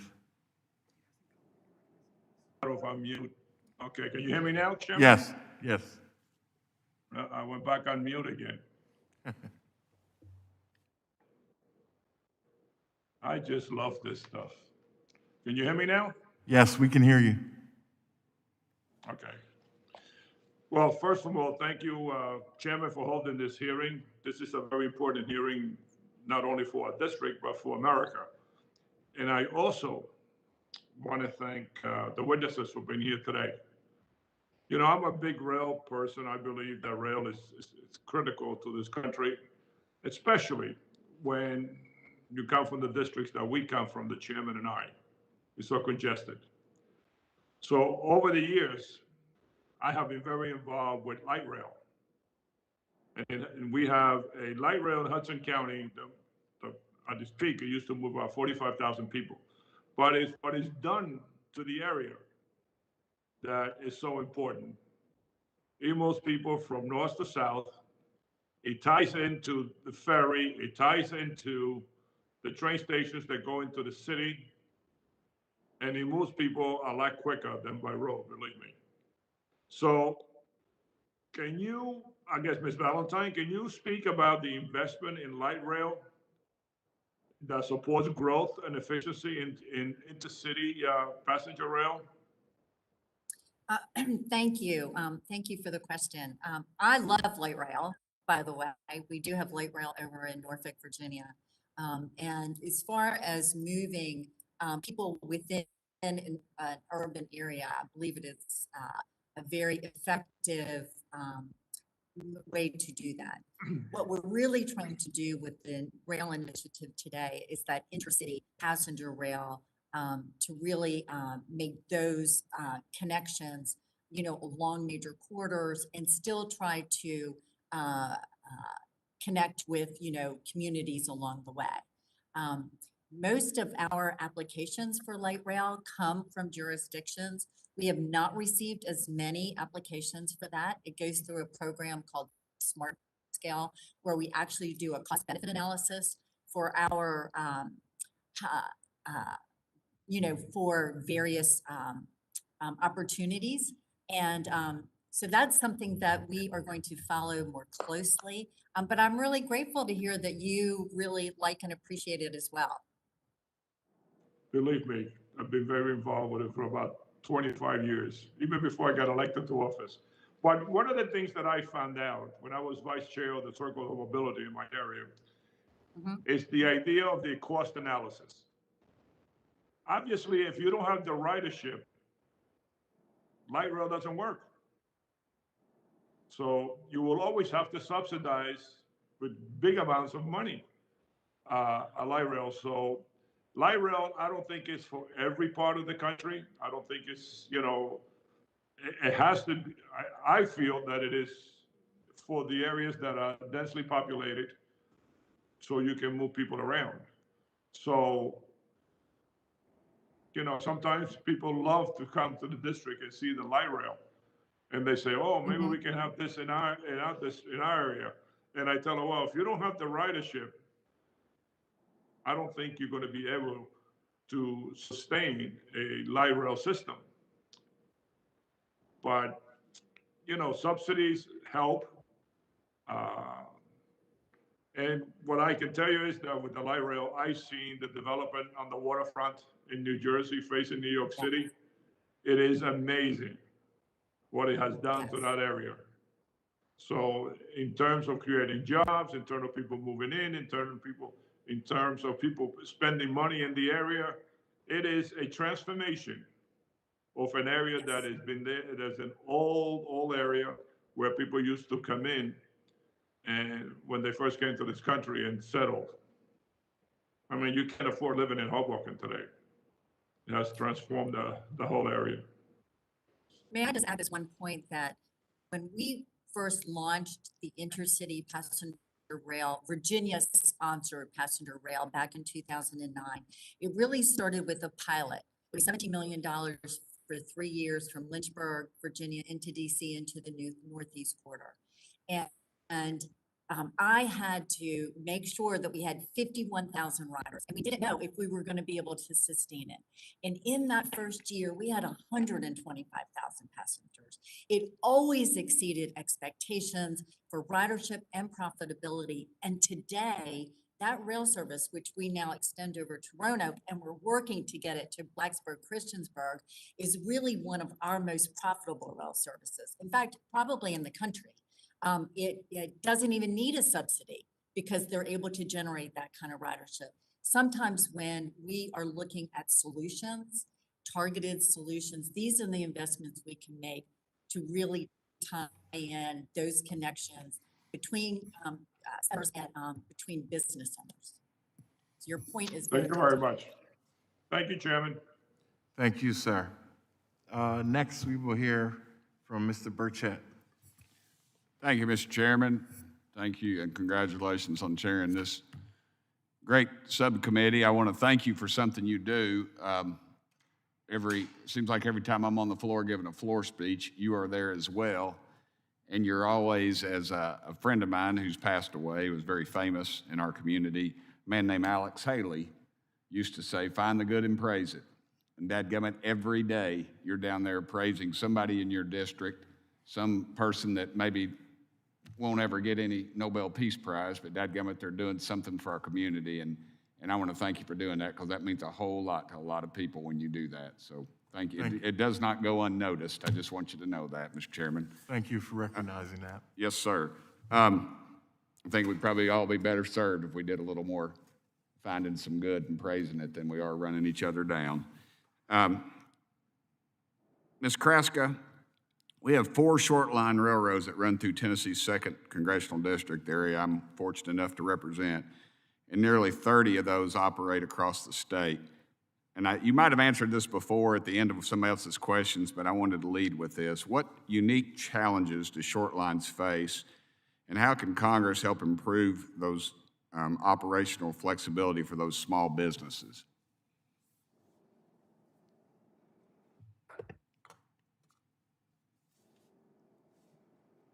I believe you're muted, ma'am.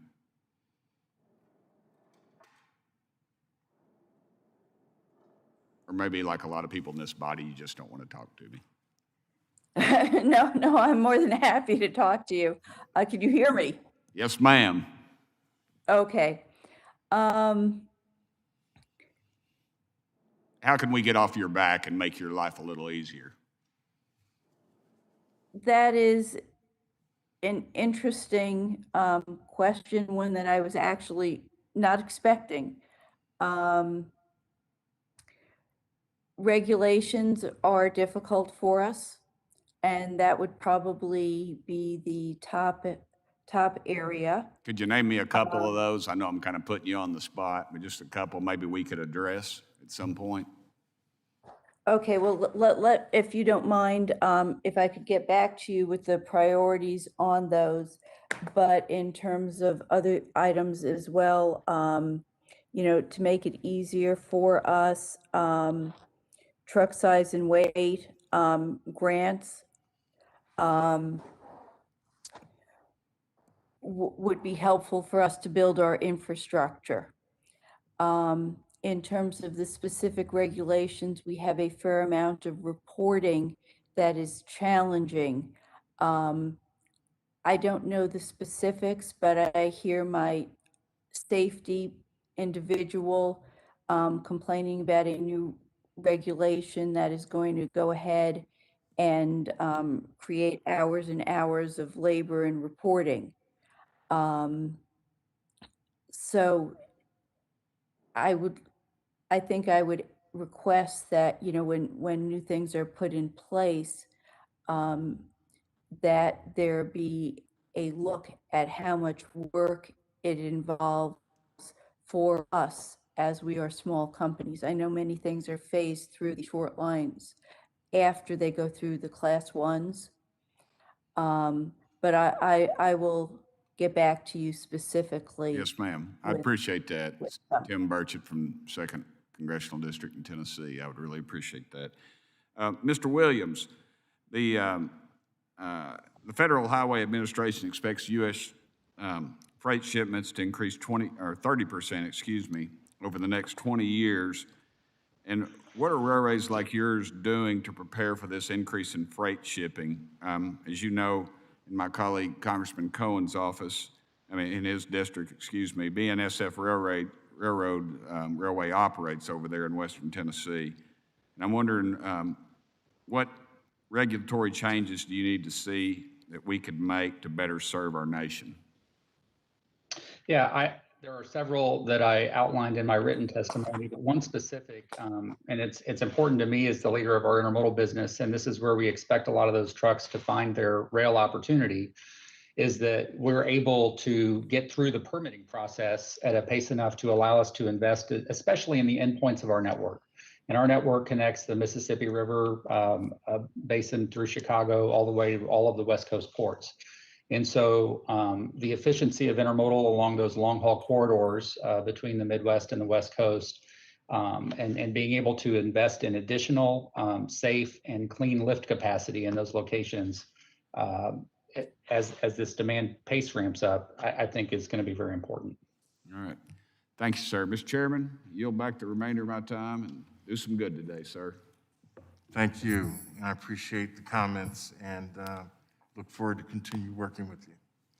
Next on the roster is Mr. Wilson. You have 5 minutes. I'm sorry. Ms. Wilson. I apologize. Ms. Wilson.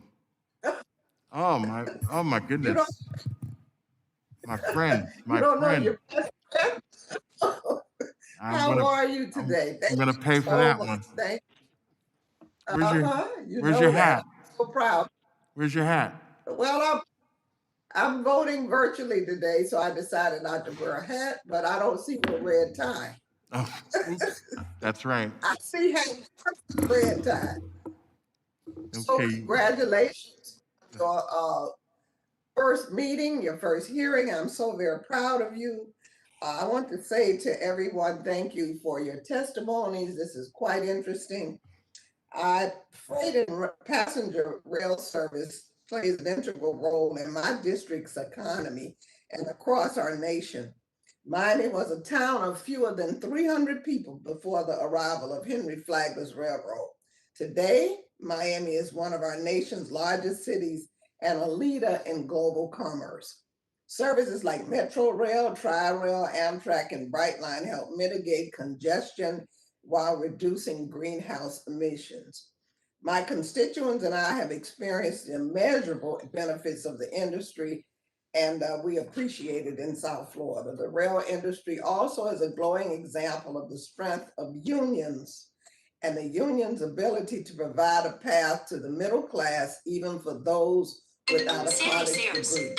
and we tout the benefits of the rail industry, we also must ensure that safety efforts keep pace with growth and innovation.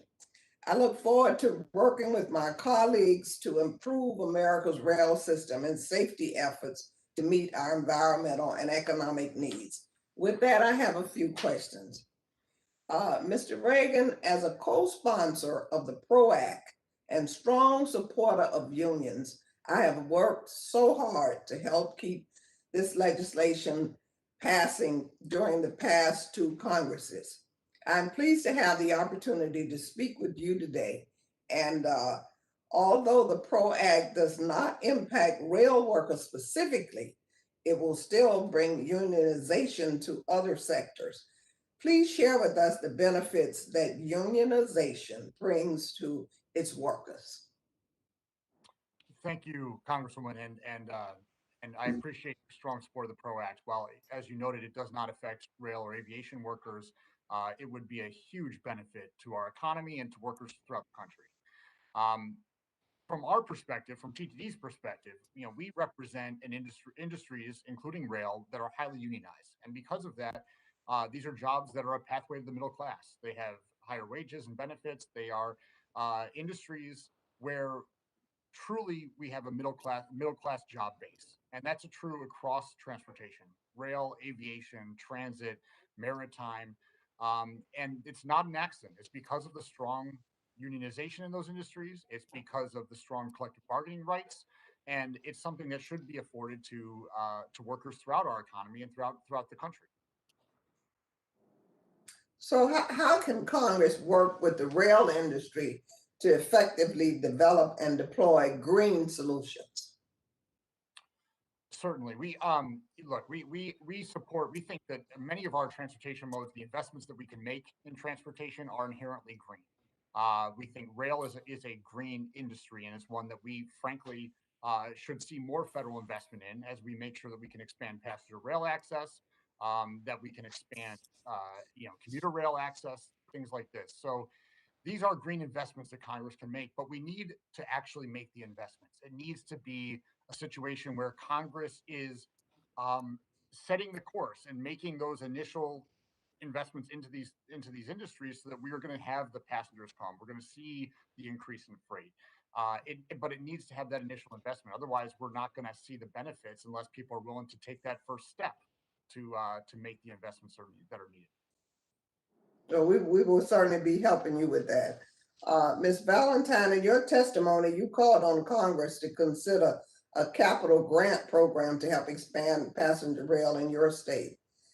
In Miami, Brightline is privately funded, and although we do have safety challenges, what impact could a capital grant program have in helping states and localities expand passenger rail? That's important for Miami. Yes, yes. And we really appreciate everything that's being done in Miami from a multimodal perspective.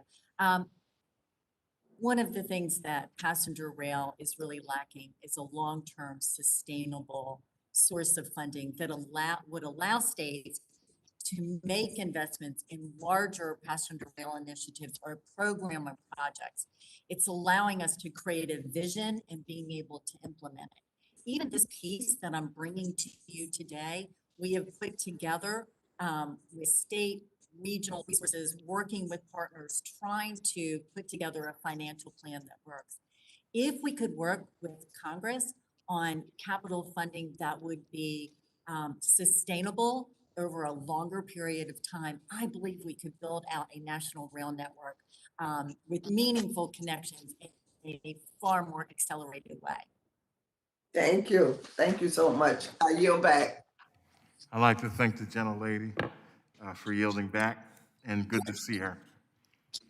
I next go to Mr. Johnson for 5 minutes. Thank you, Mr. Chairman, and I'll start with Mr. Williams. And Mr. Williams, I suspect you know as well as I do, if not better, that the United States' competitive advantage in the global grain and soybean markets comes so much because of our ability to quickly and efficiently move product from the Midwest, ag products from the Midwest, to our ports. And I know BNSF has invested a lot of money in trying to make that more efficient. I think in the report you included as a part of your testimony, you noted y'all have invested $3.5 billion in 2019. And I'm sure a lot of that did help with agricultural transport. But aside from the private investment that the railroads are making, should we be looking at any particular role for the federal government in maintaining that American superiority and competitiveness in those grain markets vis-a-vis the efficient shipment? Well, I appreciate the question. Our agriculture business is certainly core to our franchise. And I agree with the point that our rail system helps support the comparative advantage that the agriculture and farming community has in the global economy. And I would really say, just let us keep doing what we're doing with our private investment. We've invested significantly to support the bulk ag franchise, and we've also opened up some new facilities to support agriculture loading and containers. And again, working through that private investment has been a successful model for us, and it really has positioned our agriculture business quite well. So you mentioned containers, and I thought in your testimony you did a good job of walking through the interconnectedness of the system. And I think y'all moved 5 million intermodal shipments last year, which is just mind-blowing. I mean, we're getting increasing reports of ocean carriers refusing to carry ag products, which means that we're getting empty containers hauled back to Asia from American ports. Is that impacting you all at all? I mean, is it backing up? Is it disrupting in any way your network? I have read about that occurrence, and our intermodal contracts are directly with carriers, whether it's domestic truckload companies on the domestic side of our intermodal business or the shipping lines on the international side. And so, I mean, we are moving what is tendered to us by the shipping lines to support the westbound movement of both loaded and empty volumes back. So I wouldn't say that there's anything there that's inherently disrupting our rail operations. So you haven't seen any particular change in your volumes, particularly with regard to empties moving back to the Midwest? Empty container loadings are up. That is a fact. And there's certain locations, and I would say we still do have a very robust operation loading agricultural commodities in containers as well. But it is a fact that the empty westbound movements are up. Well, if you see, Mr. Williams, any bigger, more substantial, more material changes in that, I mean, certainly let the committee know. I know a number of members of Congress on both sides of the aisle are really following this ocean carrier situation. A question for Ms. Kraska, and I thought you did a really good job, particularly in the attachment to your testimony, walking through the incredible benefits of the 45G tax benefit, how it's improved safety, improved investment. I also thought your testimony did a good job walking through specific improvements that could be made to the infra program to make it more usable for short lines. With regard to 45G, the short line rail tax credit, is there anything Congress should be looking at to make that even more effective for y'all? I certainly appreciate the fact that Congress had made it permanent, and keeping it such would be a huge boon to us. As a small business owner, one of the things that I have to say is prior to that, what I had done was on an annual basis provide 2 budgets for my company, one with 45G, one without 45G.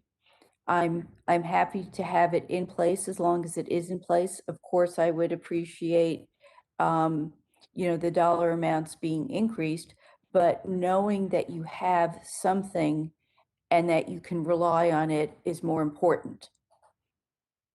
Very good. That So- makes sense. Thanks, Ms. Kraska. And thank you for your testimony calling out the over 700-mile-long RCNP line in South Dakota. I enjoyed reading that, of course. And with that, Mr. Chairman, I'll yield back. I thank the gentleman for yielding back. Next, we will have Mr. Garcia. Thank you, Chairman Payne and Ranking Member Crawford. And of course, thank you to all the witnesses that have appeared today. I represent Chicago, the busiest freight rail hub in the country. And each day, over 500 freight trains and over 750 passenger trains move through my city. Nearly 25% of all freight trains pass through Chicago, and our Union Station serves as a corridor gateway to Amtrak's entire national network. To Mr. Greg Regan. Mr. Regan, the railroad sector was historically, has been an extremely important industry to the city of Chicago. My district is home to over 700 rail employees with thousands more in surrounding districts. I'm concerned about your comments on the loss of good union jobs in the freight rail industry, given that these well-paid jobs have supported Chicago families for decades. Can you explain what's causing these job losses? Sure, and thank you so much for your question, Congressman. I do think it's a it is in my view, a Wall Street mindset that's coming to the freight railroad industry, as opposed to a longer term sort of sustainable growth that we've seen for a long time. It is frankly more of a focus on short term returns, and that is something that we've seen from a reduction of both the the number of people that are being employed by the railroads, as well as, frankly, sort of changes in how they're operating for the shippers. So we, as I said before, our primary focus is on the impact of safety of this operating model. We want to make sure that our members and the communities that these railroads are operating through are being done so in a safe manner. And so we're just going to continue to focus on that and make sure that they're being appropriately regulated to maintain safety. Thank you. Secretary Valentine, on February 24th, the U.S. Department of Transportation issued a 30-day notice adjusting the rail passenger transportation liability cap as required by the Fixing America Surface Transportation FAST Act by raising it from $294 million to $322 million. The current state of the passenger rail liability insurance market is poor, and there are limited to no domestic insurance providers that offer this coverage. The situation has led to high premiums to commuter railroads and has required commuter railroads to purchase complex insurance tiers and from international markets instead of a single insurance policy to meet the liability cap. This can be extremely expensive and somewhat cumbersome to implement. Could you please describe how the passenger railroad liability cap has impacted commuter railroads in Virginia, to your understanding, and also what can the federal government do in the long term to address the insurance markets to provide more cost-effective insurance policies for American commuter railroads? Well, hello, thank you. I was actually just being briefed yesterday on some of the impacts of that increase in the liability cap. Certainly, it's an issue of funding and making sure everyone can afford it. But my understanding is that the greater issue is access to getting the insurance in time for the deadline, which I believe is March 27th. And so I know that there's a coalition of commuter railroads working with our federal partners to see if there could be some action taken to either extend it by executive order, or perhaps some correct congressional authorization to allow the commuter railroads to secure that additional liability insurance in time to meet that. And then over the longer term, working with the insurance industry, as you have alluded to, how can we, address this issue, prepare for it, and make sure that all of our railroads are protected and able to provide service. Thank you. And Mr. Williams, turning to you, given that BNSF has already purchased 500 Tier 4 locomotives, what do you think can be done to encourage the further adoption of Tier 4 locomotives at BNSF and industry-wide, of course? 30 seconds. Well, our customers are demanding that we continue to press on environmental sustainability. And so I think our customers are going to be our biggest motivation to continue to deploy and explore sustainable technologies, including the sustainability of our locomotive fleet. But we do have the newest and cleanest burning locomotive fleet in North America. Great, thank you. Mr. Chairman, I yield back. Thank the gentleman for yielding back. Now we will have Mr. Nels. Mr. Payne, congratulations on your position as chairman of this subcommittee, and I look forward to working with you and the other members. Thank you, sir. Yes, sir. My comments and question are directed at Mr. Williams. I want to thank you, Mr. Williams, for being with us today. I would like to commend BNSF on the safety record. Your written testimony details a significant reduction in rail accidents over the past 2 decades, in addition to an impressive safety record for your employees. So I want to commend you for that, and I want to say you're moving in the right direction. I believe one could contribute this success to your proactive approach to innovation and capital reinvestment. I know that BNSF has a huge presence in the great state of Texas, and you're certainly very visible in my congressional district, District 22. So my question, you mentioned in your testimony the recent cold weather event in Texas impacted normal train operations. Could you elaborate more on the impact this had on BNSF? Yes, thank you for the question and the comments. And we do prioritize safety as the top of our decision tree when we're making decisions at BNSF. As a Fort Worth resident, and I'm in Fort Worth today, I had personal experience with the storm in Texas, but it certainly had impacts to our operation. And anytime there's a disruptive weather event, especially one as significant as the storms we had a couple of weeks ago, it has impacts on the entire North American network because these freight networks are so interconnected. You have rail cars that are deployed on trains going into the weather event, but you also have shipping containers that are queuing to get to facilities that may have been closed for a couple of days due to the outage. And all of that slows down the cycle time of the assets that need to be redeployed back to high demand places, for example, the ports on the West Coast to get those next loads. And so weather events like that do have impact broadly to freight networks. Very well. Are there any federal policies that we should be aware of in this subcommittee that could maybe alter for you to have a quicker return to normal operations? Are there any issues that need to be addressed on our side? I'm not aware of anything new, but I do understand that when we have events like that, our transportation team works with the FRA on waivers that allow us to safely redeploy assets or recover quickly. And so that temporary waiver process when we have a big disruptive event to help us safely get back on track, continuing that, I think would be important. Thank you, Mr. Williams. Chairman, I yield back. Thank the gentleman for yielding back. Next, we will have the gentlelady from Washington, Ms. Strickland. Great. Thank you, Chairman Payne and Ranking Member Crawford. As our witnesses and many of our colleagues have shared today, the Federal Highway Administration predicts that total U.S. freight shipments will increase by 30% in the next 20 years. And with nearly 140,000 workers in our rail industry, we know that so much of our economic success and recovery hinges upon the success of our rail system and on the employment and safety of our rail workers. And since I represent Washington State in a district with key roles in trade that cannot be overstated, I'd like to start with Mr. Williams of BNSF. And BNSF, of course, is no stranger to Washington State. So as your testimony noted, Mr. Williams, over 40,000 marine vessel trips go through the Ballard Locks and Lake Washington Ship Canal each year to and from the Puget Sound as a big corridor, as you know.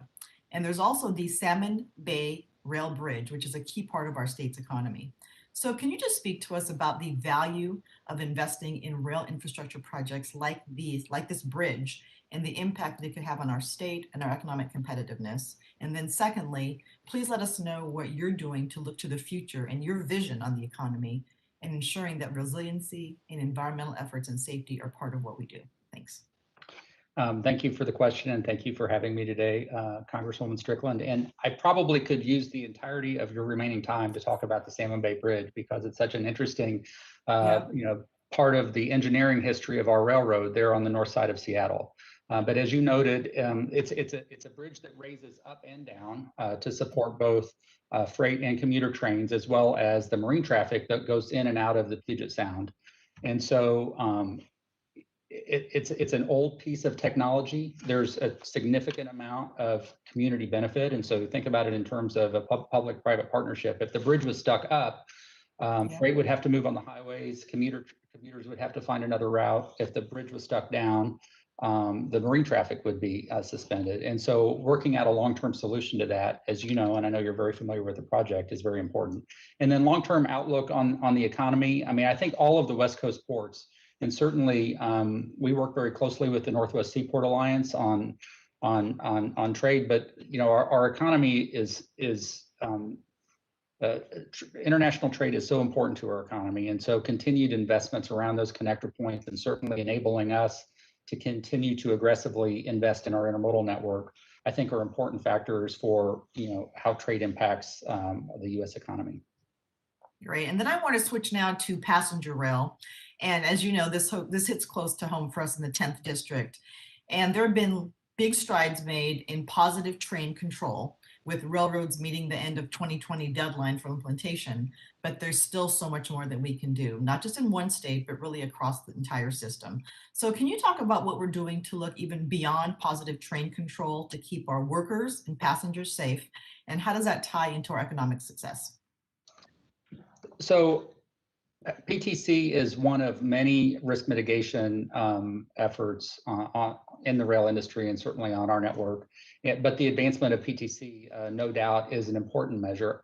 We were excited to be, I would say, a pioneer in PTC before it was a federal mandate. And we've gone significantly beyond just the mandated corridors for PTC to a point where I think it's 93%, it's in my testimony, of the freight that moves on our network moves on a subdivision that's controlled by PTC.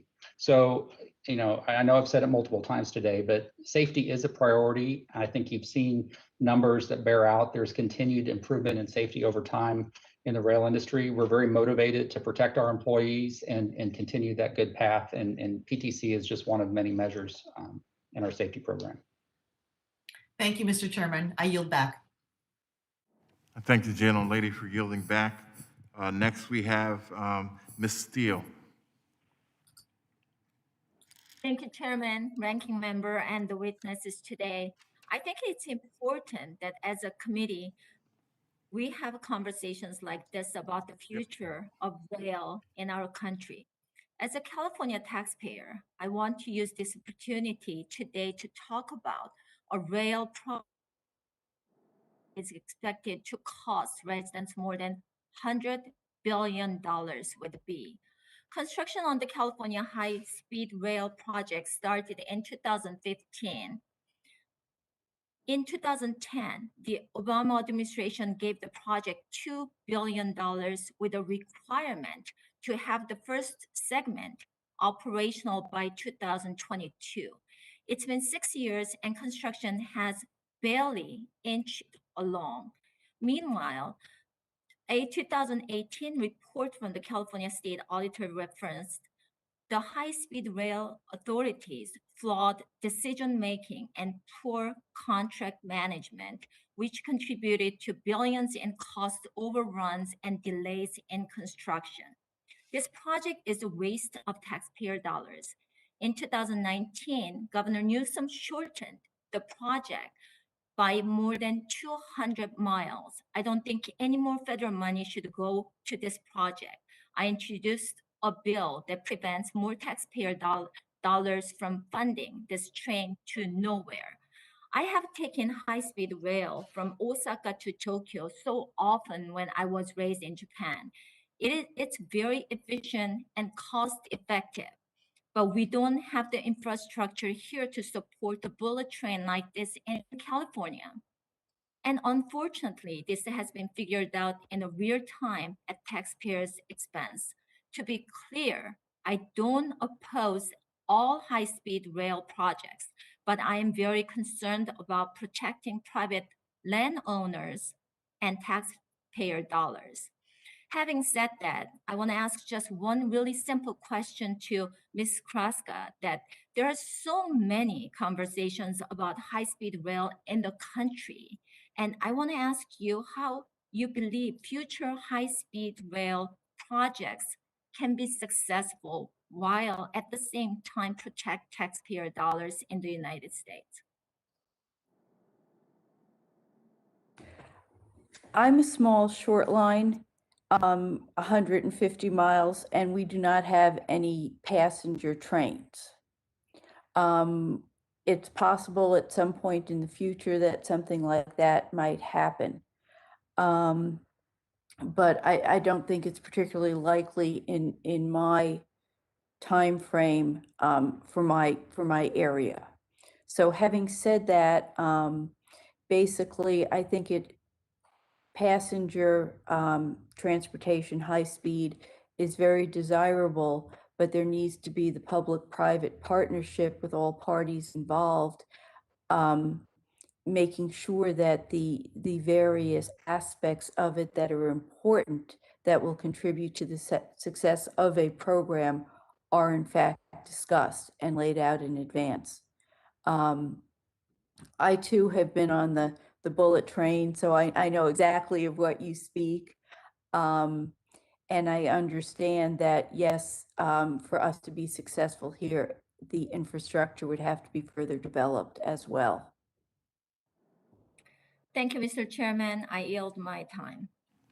I thank the gentlelady for yielding. Next, we have the gentleman from Georgia, Mr. Johnson, for 5 minutes. Thank you, Mr. Chairman, and congratulations on your maiden voyage as chair of this committee, and thank you for holding this hearing.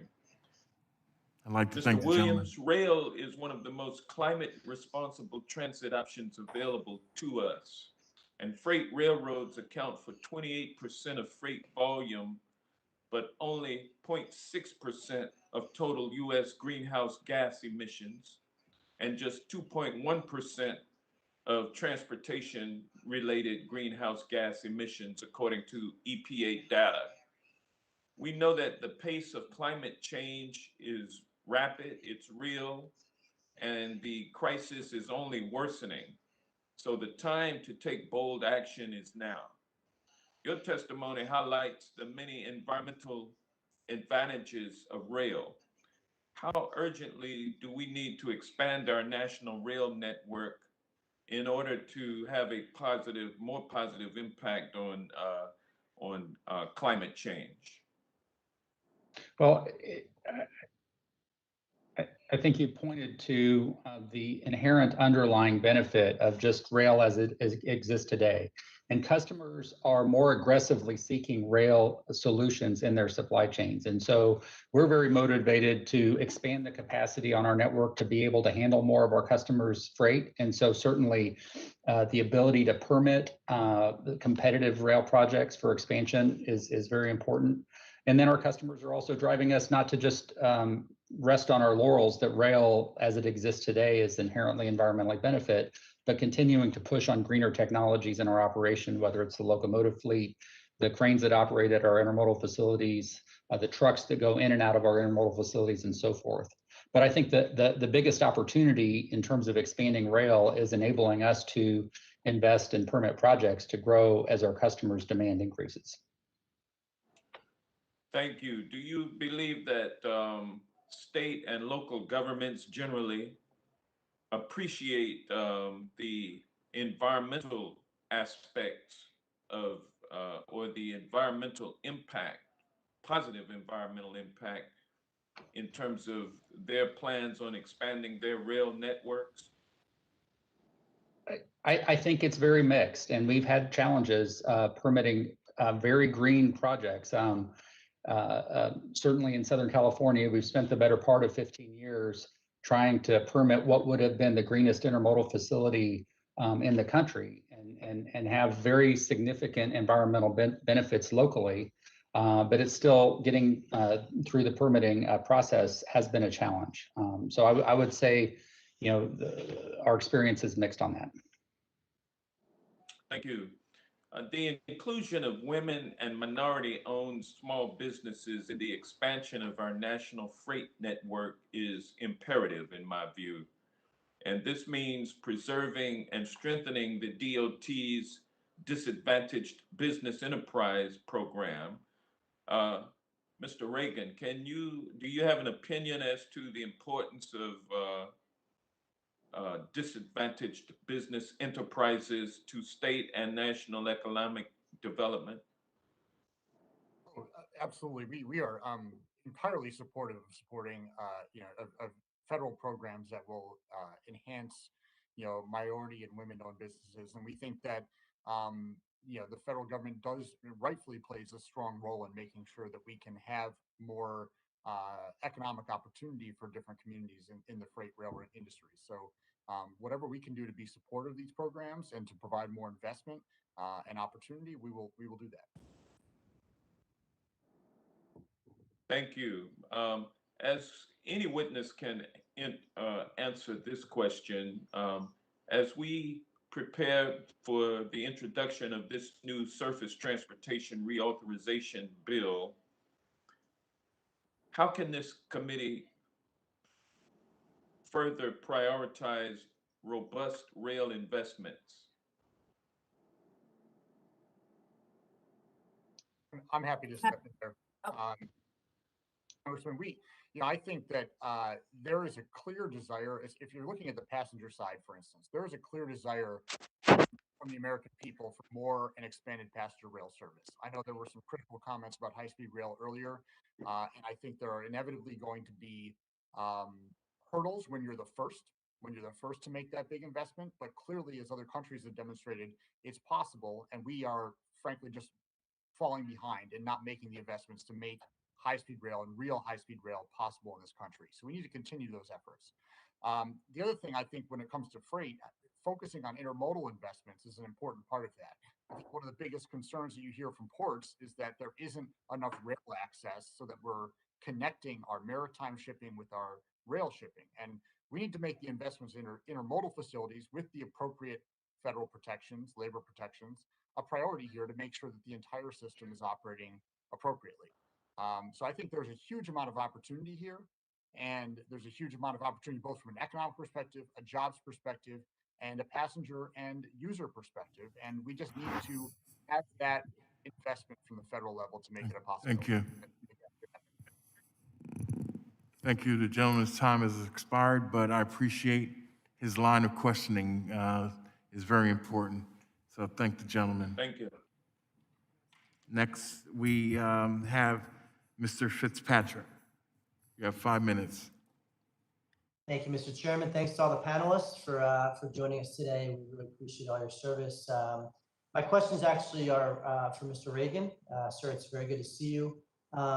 If you could just, and if you've already answered this, forgive me, but I wanted you to expand on the record, so we have it on the record, the importance specifically of the freight rail workers, specifically the freight rail workers with respect to their roles keeping our economy going during the pandemic, because I think they get overlooked a lot, and I want that on the record. If you could just share any additional thoughts that you haven't already shared. Absolutely. Thank you, Congressman. Good to see you as well. Freight rail workers, they have been frontline workers keeping our economy going throughout this pandemic, making sure that we have medical supplies, food throughout the country. This is they have provided that link that has been necessary throughout all of this. One thing that unfortunately is true is that there's a constant push to cut back on, there's the push on crew size, there's the push on PSR that have undermined, I think, the workers' role in this overall economy. And for us, we think that there are going to be necessary regulations to make sure that there's a balance in the safety and balance in the workforce concerns as we move forward and grow this industry moving in the future. So we really think that there is an opportunity here to not only be one of the most forward-looking and advanced freight systems in the country, but also one that supports a middle-class workforce that is key to bringing our economy back. Thanks. And, as our rail system faces a lot of challenges, for sure. According to STB, there are currently about 113,000 Class 1 freight railroad employees, which is down from about 152,000 less than 4 years ago. Could you share with our committee what Congress can do, what the rail industry can do to ensure that we have a strong workforce going forward? Yeah, I think Congress has a number of tools to create and promote good freight jobs. We strongly support a robust surface transportation bill that can address the crumbling infrastructure across our country that is slowing both freight and passenger rail. And we also need to look at policies that will increase intermodal rail connectors at ports and harbors, as I mentioned earlier, and just put the investment there to make sure that the industry can continue to grow.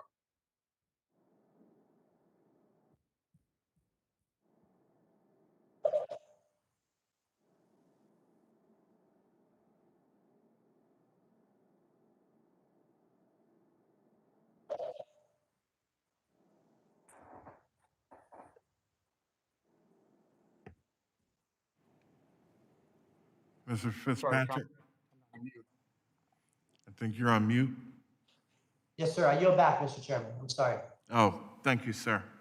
I ask unanimous consent that members not on the subcommittee be permitted to sit with the subcommittee at today's hearing and ask questions. Without objection, so ordered. Next, we will have the gentlelady from Nevada, Ms. Titus, for 5 minutes. Thank you very much, Mr. Chairman. I'd like to ask Secretary Valentine a couple of questions if I could. I represent Las Vegas, Secretary Valentine, and we haven't had passenger rail service there since the late 1990s when Amtrak ended their long distance desert wind service. That particular train came to Las Vegas in the middle of the night. Now, knowing Las Vegas, that may not seem like such a deterrent, but looking at other railroad studies, we know that that's not the best time to encourage passenger travel. Also in Las Vegas, we welcome about 42 million travelers a year. 1/5 of them come from California, and 85% of those drive on I-15, which has gotten very congested. It's the highway that connects Los Angeles to Las Vegas. So that, for all of those reasons, it makes sense to expand passenger rail service. We're now in the process of moving forward with what they are calling the Bright Line West project. And that's trying to build a new private passenger service between the two areas, which will help reduce both traffic and emissions. You mentioned some of the work that you've done reviving the southeastern corridor near the speed rail proposal for that area. I wonder if you could talk about some of the things you've learned or best practices or some of the things we could use to do the same thing in the Southwest. You also mentioned potential federal support in the form of a capital investment program. Wonder if that can be used as a public-private partnership as well. Thank you so much. And congratulations on all your work out in Las Vegas. So anyway, I did have to laugh when we were talking about the nighttime. Our project, in my mind, is really the first step in creating a Southeast high-speed corridor. We have to build the bridge in order to expand access, and we need to be able to begin separating passenger and freight. And even before that is able to occur, building sidings and creating the ability to move both. We took a lot of lessons from a study called the DC to RVA. Again, it's the first part of that high-speed Southeast corridor. For us, it was recommended that we take an incremental approach. Rather than having a large $100 billion project, we were doing it in increments. And so this is a $3.7 billion approach, which is still going to help us over 10 years create hourly service between Richmond and DC.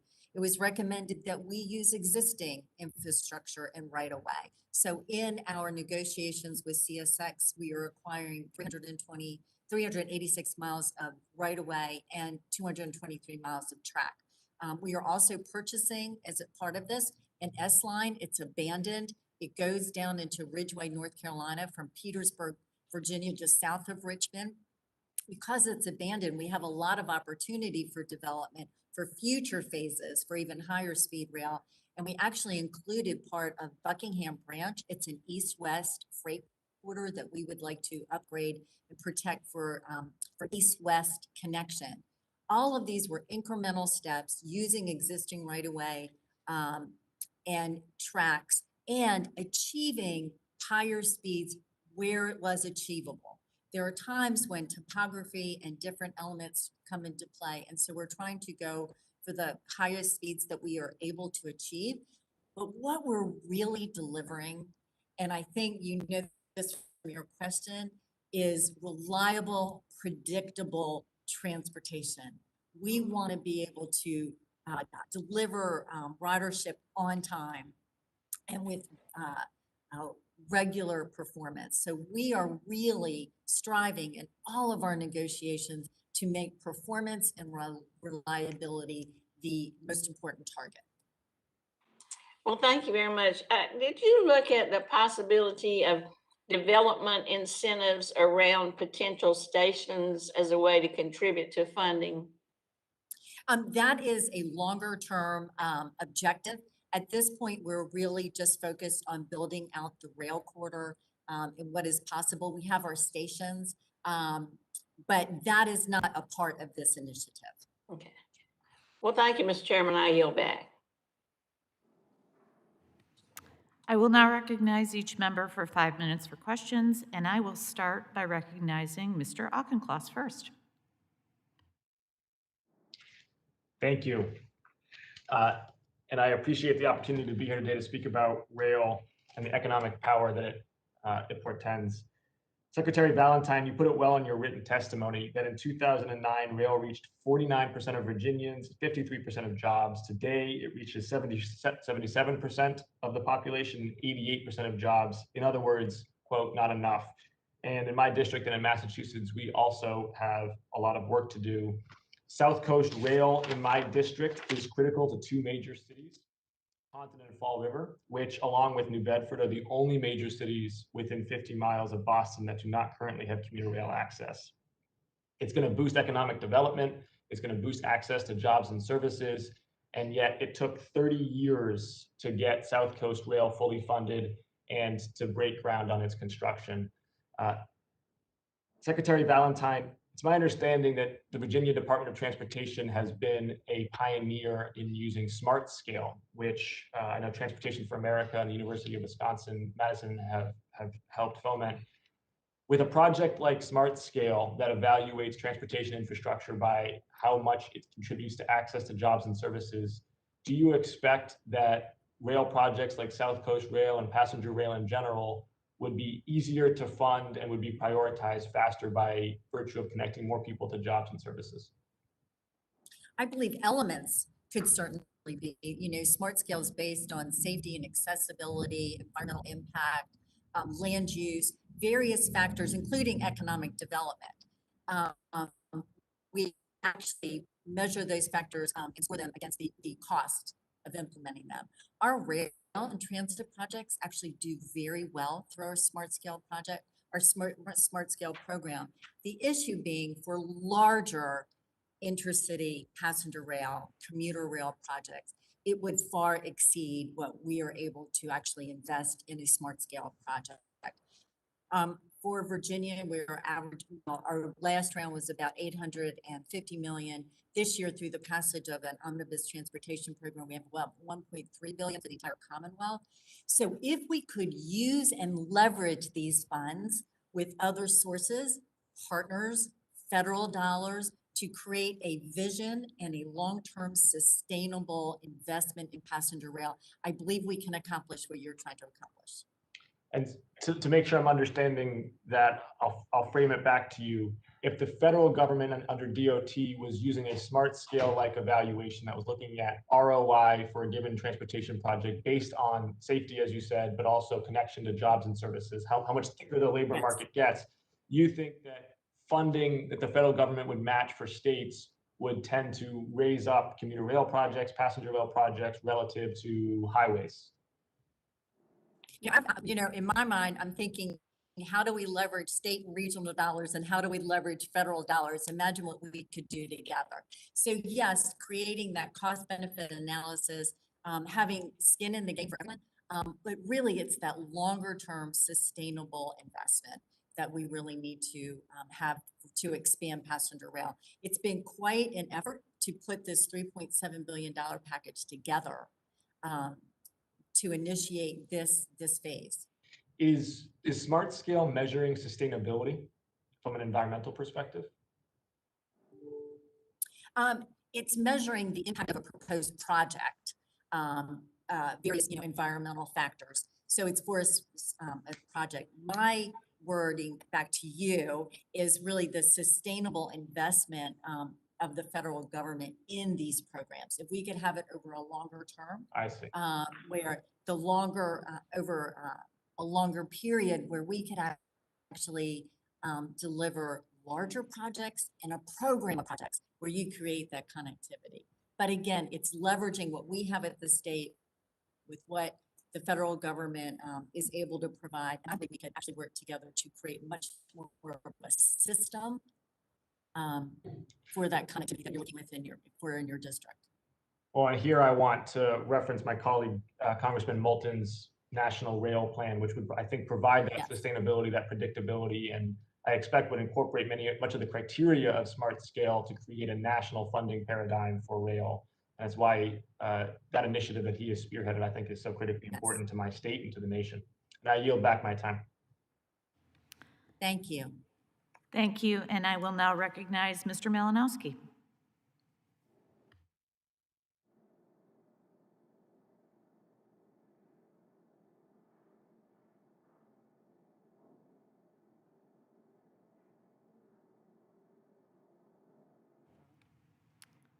Mr. Malinowski might not be with us still, so we'll go to recognizing Ms. Napolitano.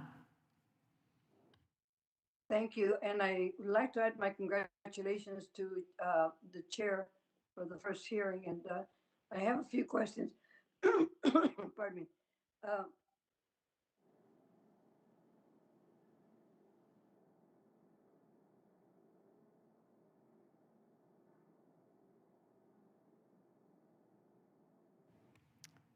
Ms. Napolitano, you might be on mute.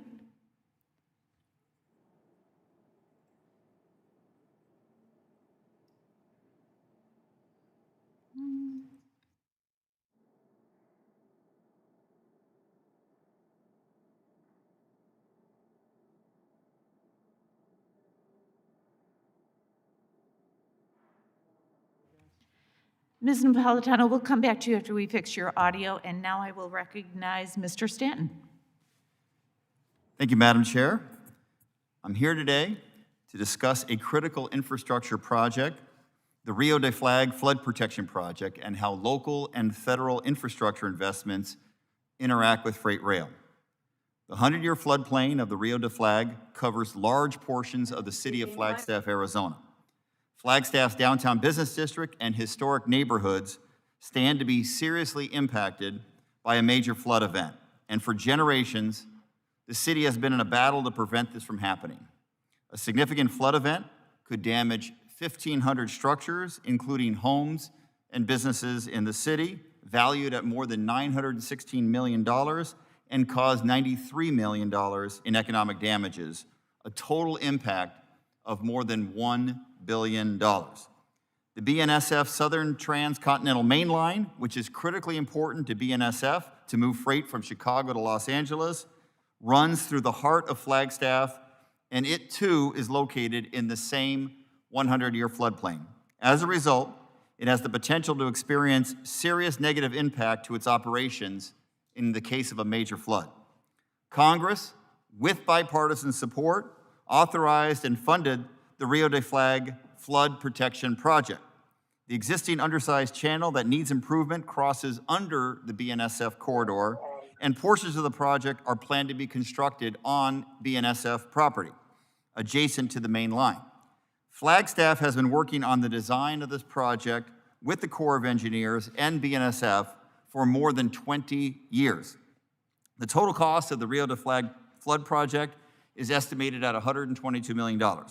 In fiscal year 2020, the Corps awarded the final $52 million in federal funds needed to complete its construction. The city is ready to proceed, but coordination has been challenging due to BNSF's approval process and the level of mitigation that BNSF is requesting. Unfortunately, the anticipated mitigation costs, $70 to $100 million based on early estimates, are costs the city simply can't afford. These costs, which are in addition to what the community has already committed to the flood protection project, risk significantly delaying its construction or worse, ending the project altogether. In addition to the flood project, the city has several other projects in development funded entirely with local resources, including grade separated rail crossings, a large overpass, a pedestrian tunnel in an active trespassing area. These projects will improve rail safety and reduce vehicle traffic at existing crossings, all of which will benefit BNSF's operations and support construction of its third mainline track. The city and the Army Corps have expressed concerns that the cost and scale of the requested mitigation for the flood protection project are vastly disproportionate to BNSF's operation and does not incorporate the benefits BNSF will receive from community rail improvements and the flood protection project. If federal funding cannot be obligated for Rio de Flag project due to the lack of agreement on appropriate level of mitigation, the project will lose these funds and lose more than $30 million that the city of Flagstaff has already invested in this critical project. I believe we all share the same goals: permanent flood protection for families and businesses in Flagstaff, increased rail safety, and economic opportunity for both the city of Flagstaff and BNSF. So it's my hope that the necessary approvals can be advanced and that efforts to reach resolution on mitigation can proceed expeditiously to keep this critical flood protection project viable so both Flagstaff and BNSF can reap the benefits. Mr. Williams, I look forward to continuing to work with BNSF and the city of Flagstaff on this important infrastructure project. I have several questions that I will submit for the record and appreciate your prompt reply. And in the time remaining, I would certainly welcome any comments you may like to make. Thank you very much.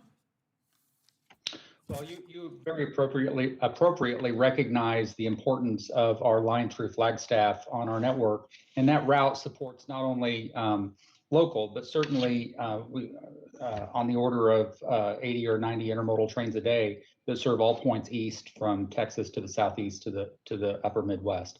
I am not familiar with the details of where this particular project stands. I understand that we're working toward a mutually agreeable solution and look forward to following up with your office on the particulars. Thank you very much. I look forward to working closely with you, and I yield back. Thank you, and I now recognize Mr. Balderson. Thank you, Madam Chair, and thank you for being here. My question is for Mr. Williams. Mr. Williams, thank you for participating in the hearing today and provide information on the current state of the rail industry. Mr. Williams, my first question, last summer, this committee marked up and passed H.R. 2, the Invest in American Act. This bill included a provision that would implement a 10-minute time limit for trains blocking public grade crossings.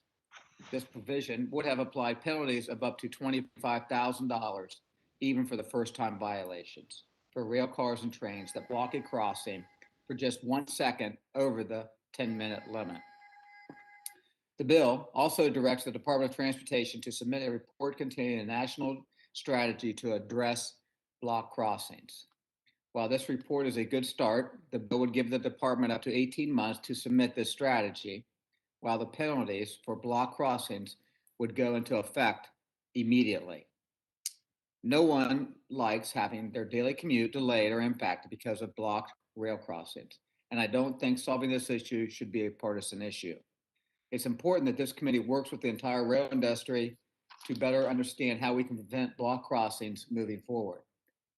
But I am concerned that a one-size-fits-all approach would force crews to make split-second decisions in order to meet the 10-minute requirement. Mr. Williams, Can you share what BNSF is doing to address this issue, and how can the federal government work with you to prevent block crossings? Thank you for your question, Congressman Balderson. And I can assure you, even rail employees don't like waiting at blocked crossings for trains. And I, I would say we have concern with a one-size-fits-all approach. And certainly the community value within BNSF is strong. Our employees live in these communities that we serve. But issues around block crossings handled locally, we think is the best way. We have our local operating teams that deal with local officials, and there are unique circumstances in local communities. We think those problems should be solved there where they are locally. Thank you. Is there anyone else that has thoughts on this issue? You may address it if you would like.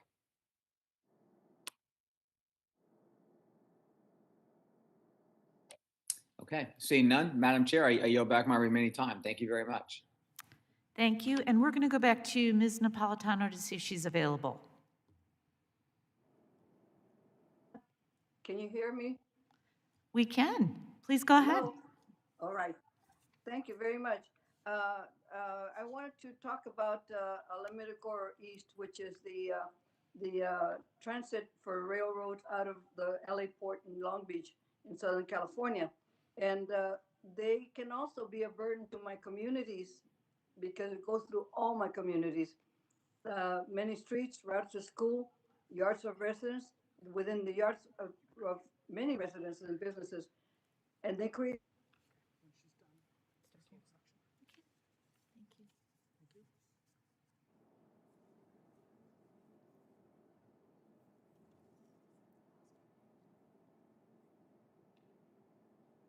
Did we lose her or did we lose?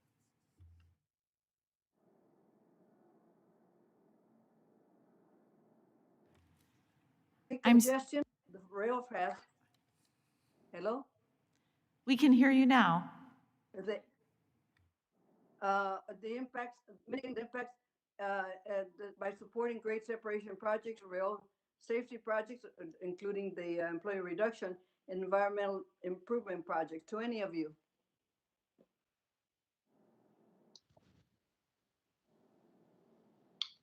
Congressman, this is Tom Williams from BNSF, and I apologize, but I don't know if it was just me or if all of us were not able to hear a good deal of the first part of your question, but I did hear it related to the trains that touch the port complex down in Los Angeles. Well, yes, it is. Both ports create the traffic that goes through my whole district, the Alameda Corridor East.